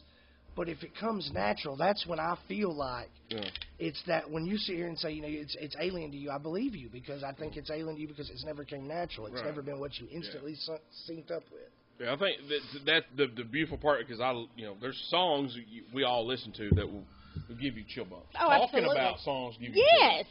Yeah. And to me, how what was that person who wrote that song? How I couldn't imagine how they were feeling at the time. They're just jotting that shit down. Like what kind of euphoria, endorphins are going through your body at the time? You're right there, like God, man. But don't great. Don't overthink it. And see, that's don't ruin it. What? Don't bust my fucking bubble. Don't bust my chill bump bubble. No, but it's not about chill bump. It's not about chill bump. What it is it. And okay, what I've always loved about music is for me, it was that it's how I got anger out. Yeah. It's how I got things out. When you get it out of your head, you don't have to fucking experience it anymore. The minute you put it on paper, it's gone. It's a breath. Yes. Okay? It's a breath. It's a weightlifting. And once again, it's like, everything can be done in however. It's just about dropping your inhibition. You doing this show. Mm-hmm. Yeah. All right. Getting over that hump of going, how do I sit here and talk to just a microphone? And I eventually know on the other end of it, somebody might hear it one day at some time. You know what I'm saying? Yeah, it's weird. But once again, so it's like, I'll use one line, it's like it can be a rap, it's like, it's 10 years old at the kitchen counter, teary-eyed, or it can be a country, 10 years old at the kitchen counter, and I'm, or it can be rock, it's like, 10 years old, you know what I'm saying? Like, it doesn't matter. Right. It's the same thing. It's done in a different way. Right. It's the story. It's writing it out. It's having that emotion, and it is putting it there. Now, and then you interpret it later, after the fact. Get it out. Get it off your chest. When you guys are getting this out on paper, whether it be a riff or a melody or a beat or even lyrics, do you what does it feel like when you get a line or the chorus? Do you just feel better because you got it out, or do you man, that's awesome? God, that's the part. I want Tooth to answer this. And I want Derek to answer it first. I guess because I've never, like I said, I've never written a song, or I tried. But I think it's going to be different for different people. But mine's depending on the subject. Right. For instance, I had something I never put down on anything that probably nobody's even heard, but it was very dark. Mm-hmm. It was a dark point in my life. Right. In those situations, when it's something dark or when it's something that maybe is weighing heavily on you in a negative, it's relief. Yeah. When it's hey, I'm just feeling this right now, and as I'm playing, this has got that kind of feel to it, and this is what I'm feeling when I'm playing it, and this is what comes out. The satisfaction. It depends on what I'm writing. Right. Changes what I feel when it's finished. Now, as far as just a generalization, I think it's genuinely usually a relief feeling when you've expressed it, when it's out of you. Like you were saying earlier, it's a breath. Once it's on the paper, if it's something deep, it's a breath. It's out. Woo, okay, there we go. There we go. I'll let go of that. I got it out. So relief is one of those. I think the two emotions I feel finishing anything are relief and satisfaction. Right. Honestly. Yeah. So, you're starting your blog and stuff. Yeah. Do you feel that when you get something out? No, and your blog's different than them writing No, it's songs. the same thing. I swear to God, it's the same thing. Do you feel like, I agree. whoo, got that out of my head? Whoo, got that off my chest? Actually, or no. And I actually wrote something specifically for that feeling, because as I was having all these thoughts and I was writing them down, I felt a sense of loss because it wasn't with me anymore. And I wrote it down. But that makes sense. Because it's a school of fish swimming around in my head. It's a myriad of thoughts in my brain that I get to carry with me when I'm vacuuming, because that's when all of my thoughts come. If I could just fucking speak and let the microphone hear me over the vacuum cleaner, I would be golden, but I can't do that. You need to get a Bluetooth vacuum cleaner. Yeah. Bluetooth. Has or a silent vacuum cleaner. That would be great, too. But when... Dyson's working on that. fuck a Dyson. Can't stand a Dyson. Shark is where it's at. But anyway, no, whenever I write those words down on paper, yeah, it's a relief, and I feel like this weight is lifted because I'm, not trying to remember them every single day because I haven't written them down yet. Right. But then it's also like, well, fuck, now I can't think about it anymore because it's gone. Because I released it. Because you released it. Yes. Because you released it. Yep. Yeah. Yep. So that's where I feel a sense of loss. But then I kind of dive into, so but you I'm No, giving you're it on to away. the next emotion. So you need You're to on to the feel next the emotion. the Yes. right It's point just to growth. release The only it. difference I can say between that and music is Bull is right.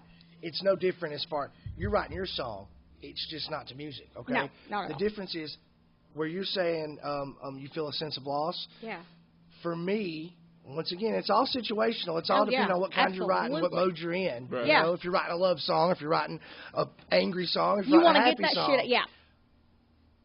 With a song, when you're finished, you may have that loss, but because it's a song and you can always go back to it. And it takes you back to that moment. Back to that moment. Yeah, Right there. absolutely. That moment is engraved in history. Yeah. That's what I love about music, man. Yes, exactly. You remember when you heard that song and Yeah. how you spent at that time. It is engraved. It Yeah. is in history, and once again, it's like like we're talking about, about what happens. It's like for me, and once again, this is purely situational because of my evolution in music. When I first started, I did not realize that it was going to be the relief that it was. Right. It was a true relief, a release. It was getting these emotions out. Oh, yeah. It was getting it. But for me, what it become to was it evolved into, these are my thoughts. How did I put them in a way to where other people interpret them? Yes. Right. And now, this also has a lot to do with the hip-hop community because it's real big in the hip-hop world absolutely. about waiting on that punchline for everybody to fall back and go, oh! Yeah. You know what I'm saying? Yeah. Like, that's He just real got big. dunked on. Yeah. That's it. That's the real thing.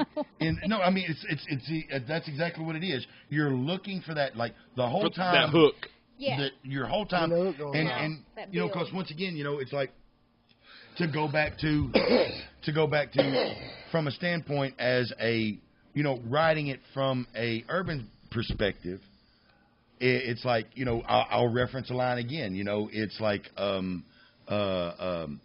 the teacher told me if I had 5 apples and you take 4, that just tells me not to bring apples around you no more. Yeah. You know what I'm saying? Yeah. So it's like I'm you're hot doing for teacher, it for effect. like Van Halen. You know what I'm saying? So you try to drop those in, and so like literally as certain artists, it's like, and this is where I was just talking with Ellen about this last week. It was like one of my favorite things as a writer and a producer as I got involved was I literally would meet people that were complete douchebags that I hated, and my whole goal was if I was working on a project that next month, my entire goal was to make sure that every element about that song in this video was to do nothing but make fun of that douchebag that I just bumped into last month. An actual platform. And so now I'm the only person. I just got done working with them producing a song. We're doing a video. Oh, yeah. And I'm the only one sitting in the director's chair going, you pricks. We'll see. Yeah. I got you now. And nobody else. Right. 50 other people in the room, So- and nobody else has the first clue that Just- my entire vision was to do nothing but talk shit about And those douchebags. doing that was just like writing a song. It was getting your release. It was getting my release. Yeah. Yeah. Which It- it's Yeah. the same way you writing a rock song, you writing a rap song, you blogging. Well, and and now I'm realizing with I can't write a song. I'm not very good at the podcast thing, but there's things I want to talk about. Yeah. Every week You're with getting it you and you and you and Eli and Johnny and Bradley and stuff like that. So I Well, guess don't that's my release is. Look, man. I've said that since day one. When you started this, that was your release. Yeah, this is Man, it. no, 100%, because it's, and I don't want to say, I don't want to downplay it as release, okay? Because Travis, like, I am in awe of what you did. You know what I'm saying? Like this show and starting it. Because like I said, I've been doing this shit for years, and I've been locked on my damn back porch, just mad. Yeah, that's where you've been. We didn't know where you were. You know what I'm saying? Right. And so it's like, Right. I've been doing this. I know how Almost to do like it. trapped feeling. I know the skills. I know how to do every bit of it. Yeah. But at never one point in time did I say, you know what? All I've got to do is turn the damn mic on, hit record, turn it into a podcast, and put it out there. Yeah. Because my skill was never just grab the mic and go. My skill was build something, create. Preparation. It was produce. Foundational. You know, and even as I got more in depth in the industry, I got worse with it, to where it required more production. It required more thought. So, for you to... Do you think that squashed your art? What? Oh, it 100% squashed my art. But you got to remember, my goal evolved as I got older. Okay? Oh, yeah. Because you're young, you're idealistic, you're smarter than everybody else. Oh, of course. So it's not about the money, it's about your art. You're so amazing that the world is going to stand up and holler. And then the whole time, there's this people going, oh, what? You're in it for the art? Cool. I'm in it for the money. Yeah. Or I'm in it for the women. Or I just don't want to walk. I don't want to work at Captain D's anymore. So I'll see you back here doing the art later. Yeah. You know? And so. Like a good 3-piece. You gotta do the popular, the mainstream shit to be able to do your art. No, you either have to be so, and that's my thing, you know, and that's where, you know, it's like you have to accept it, you know, and and that was the hardest thing for me to accept, you know, prime example. So I'm in New York working with great artists, right? And I become the litmus test, okay? So I'm in the studio, just in the corner working, and a new artist come in, and he would be like, oh, yeah, this is the new greatest thing. They're this, they're that, you know? And now, at this time in my life, I wasn't all hip-hopped out. You know, I'm just a white guy in the corner with all these other urban professionals. You're Rick Rubin. Yeah, but wasn't even Rick Rubin. You know, Rick Rubin was much cooler than how I looked at the time. Rick Rubin's cooler than all three of us put together. Rick Rubin is a cool motherfucker, yeah. You know. So I can't even become, you know, don't even want to compare. We're not even Rick Rubin's beard hair. Oh, God, no.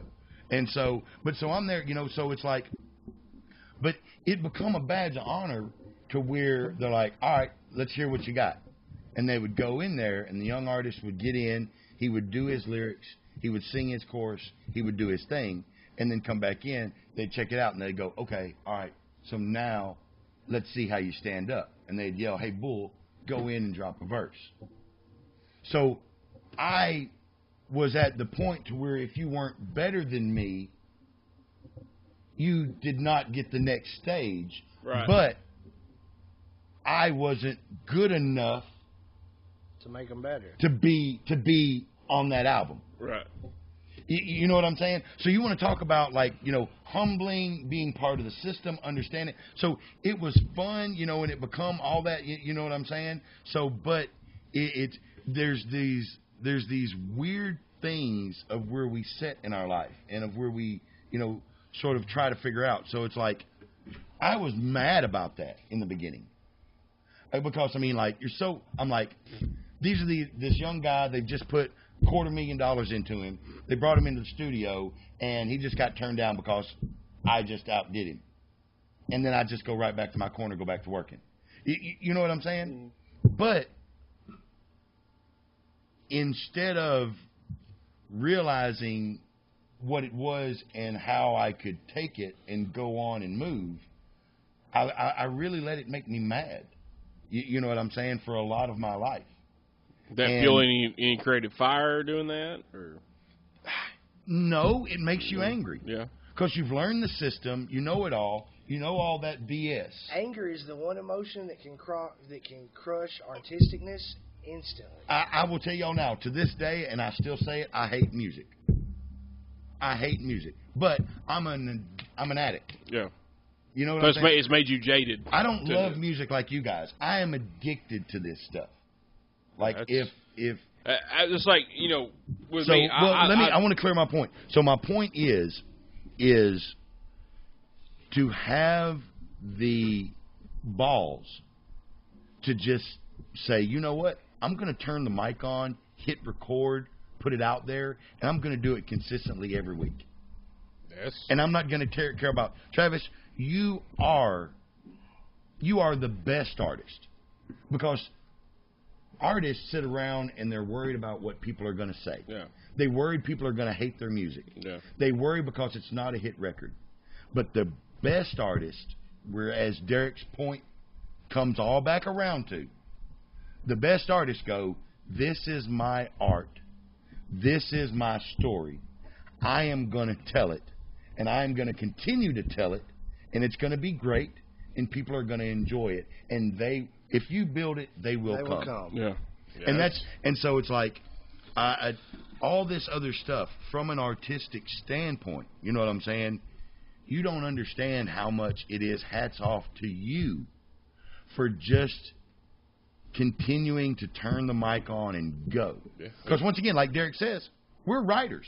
We make this shit, and it's been forever since we fired up a damn recording session and wrote a song and do it. So you go, I don't know how you write a song. Yeah. Baby, yes, you do. You fire it up every Thursday. Every week. I'm with Bull on that. Every Thursday. And it's like, this is what makes you pure. Yes, you want as many viewers as we can get. We talk about things, hey, what would be a good thing for the show that would attract more audience? Sure, we want to make it better for our audience. But regardless of how many viewers there are this week, you're still doing a show next week. You're doing your art. You're going to do it every week, no matter if they like it or not. And that's what makes it pure. Some weeks I got 300. Some weeks I got literally downloads. I'll have 7. Yeah. And I still do it. So we do. I appreciate it, guys. That's what nice of y'all to say, put man. this on, and that gives me a platform to come and express whatever we want to talk. Like, dude, I'm a Bull on this. 100% with Bull on this. Well, it all started. This is your song. Yeah, It comes out different than our song. Literally, you write a new song every week. Never looked at it that way. You write you not only write, you riff. Yeah. And you don't. Do you understand that? Yeah, I do now. You off the cuff come up with a new freestyle song every single week. Yeah, I guess. Yeah, it makes sense now, but I guess before we started. It's all on what perspective you put it in, man. I guess so. Perception is the key to life. It just, like I said, with Derek can pick up a guitar and there's a couple songs he plays. I'm just like, man, play that song. Yeah, Craig saying, man, just play that song. Just nobody else knows what it is. Like Maybelline Queen. I mean, like, I'm not making fun. I'm not trying to blow your head up. I love that. I guess because it was the time period. Like I said earlier, is when you hear a song, you remember that time period. You remember where you were. Dude, I'm in pit stop when I hear Maybelline Queen. I'm instantly transformed to 18 years old at the pit stop, like watching Bull, thinking, man, these guys are pretty fucking good. Like, I like this. This is good music. It was fun. That was the thing. It was so much fun because it was like the show. Yes, part of me is serious. Part of me, man, we're sitting here drinking beer, having fun, having conversation. It was just 13 people listen to it, or 313 people listen to it. That's the only difference. It's the creative process that amazes me with songwriters. Not just you guys. I mean, everybody. How as many songs that there have been written in time that are on a record, a CD, MP3 player. People keep coming up with new songs every single day. Look at Clapton and the Boss. It is crazy. I'm going to list those two people because they have written the Boss, Bruce Springsteen, has written as many songs that he has not been the singer of as he has, if not more. Like, he's got more unpublished music still. It is that shit is unbelievable. Oh, well, unbelievable to me, man. There are so many of them, and I mean, once again, you can go with, Lionel Richie. Lionel Richie. For God's sake. I mean, Lionel Richie. I don't want to go out on a limb, but I'm pretty sure he damn wrote an Eagles song. I cannot remember. I know he wrote "Lady" back for Kenny Rogers. For Kenny Rogers. And man, that's one of my favorite songs of all time. So, and that's just... What about Don Henley asking Kenny to come see him play? Yeah, oh yeah. When he was with, what was the band name he was with? I can't remember. Commodores. No. What about when Don Henley from the Eagles, but before the Eagles, asked Kenny Rogers to come see his band? Shallow. That was the name of Don Henley's band, Shallow. Gotcha. That was the name of the band, yeah. I don't know, man. There's a lot of, to your credit, what you're saying, it's amazing how many songwriters there are that do, but think of the ones, there are a handful that just keep, every time they write something down. Churning them out, man. Churning them out. And it's the same way with, she's starting to, to blog and stuff, and I'll come home from work and she beat me home, or I'll go to the store and come back and she's in there just, she's left-handed, but she's just fucking just wearing the ink out. Just smearing it all over the paper with that hand. Yeah, I'm like, what are you doing? I'm blogging. But she's not, she's writing, but she's getting thoughts in her head, and she's just frantically, just going like a machine gun. Jesus Christ, lady, what are you doing? I'm writing. I'm getting these thoughts up, and it's just nonstop. Like, wow, that is, it's same with like poetry. and short stories stuff and novels. Man, God dang, dude. I miss writing poetry. I To used be to do able that in high school. To be able to just to get that out is just to me, I think it's amazing. What I love amazes me about this is that you're talking about this, and you've used Bull, who has way more writing under his belt than I do. But what gets me the most about this is just the conundrum of it. Like, dude, you think it's easy for me, and it may be easier for me than it is for you. Right, yeah. But when I'm doing it, I think about how hard it is for me because, I don't know, I want it to, in the end, I could care less if anybody else ever hears it or likes it, but I want it to be perfect for me. Right. And it's a harder process. Well, that's because it's your story that you're trying to portray in a certain emotion. Yeah. So what I'm saying, though, is where Travis may see it as easy for us, Yeah. I feel like we may not see it, that it's, hey, yeah, it may come natural to us. It may be something that we're more accustomed to doing because it's what we do, but at the same time, for us, it's hard. Well, and once again, it all depends on what you're talking about, So you talk about ghostwriting, right?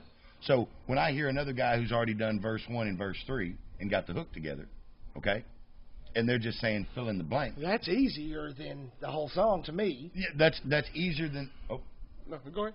that's easier than the song and and a lot of other stuff. But at the same time, it is this it's this unique element. Unique New York. What is that? Is Right. that another? That's Eli's throat warm up. Supposed to drink? We supposed to drink now? But Hey, beer sponsors, we're out of beer. Oh no! are you what? Somebody bring us a pizza. Ooh. Is that part of your workout routine? Yeah. It is today. Pizza. Yeah, in my mouth. We've been doing curls all night. Right. 12-ounce curl. And we literally did curls last night and this. Travis's 12-ounce curls actually have a few more ounces. That glass. That glass away. kind of heavy, Well, man. it does. But look, Travis, this is not my show, but unfortunately, it's getting late. Man, it's getting really late. Yeah. I would like to just check. And how much longer do you think we have? Just curious. About that many. Well, in that case, I don't think we're going to have time for Steve tonight. Our apologies to Steve Jernigan. Hi, Steve. Once again, we're not going to be able to get you on the show this evening. Maybe next time, but next week. He's really our Matt Damon. I mean, I don't know why that is, but he just can't get here on time. He gets it sold with Steve. Got to get it sold with Steve. Yeah. Yeah. That's true. What else was I supposed to remember to do? Oh, I got it. Yeah. I remember. Now you know. Go home. No, I'm just kidding. Yeah, we're 2.5 in. Whew. We need to wrap this bad boy up. Yo, wrap it up, B. Wrap that shit up. Because the last show was 3 hours, and I think 7 people have listened to it. 16. Didn't we have a show 16. between Josh's show and this show? Mm-mm. No, because everybody was just told we were totally busy last week. They were wedding. Yeah. Yeah, that, and then last week Hope had a ball game. She plays in band, and then we went to Coffee Pot. We had a busy week last week. Oh, man. It was Every Coffee day was Pot something. when we went out that night. We talked a little bit about the Josh show. That's what it was. Yeah. Because I felt like we've had some of these conversations. But anyway, back to you. Tooth, thanks for being here, sir. Hey, buddy, thanks for having me. This was a really great show. It was a good show, man. Yeah. That's the bad that we start getting off on music. Everybody that's on the show, holy shit, you can't stop. It is. Well, y'all got me lit up with rap, so I was in. It was lit AF. Yeah. Bull, thanks for being here, buddy. Man, thanks for having me, baby. No, thanks for doing this, yo. Yeah, man, I appreciate it. Lady A, thanks for womaning the controls. Well, thank you. You did a fine job. Well, thanks. Monitoring that Facebook Live. Yep. Since I can't because my phone's over there. Levon, we love you. Yeah, thank you, Levon. Yeah, thanks. Hope we talk to you tomorrow about some big things happening. Thanks for the do-rag. I can't wait to get that bad boy. Wear clean underwear. Wear clean drawers. It ain't gay if it's TSA. That's right. Remember that. All right, appreciate it, guys. I holla.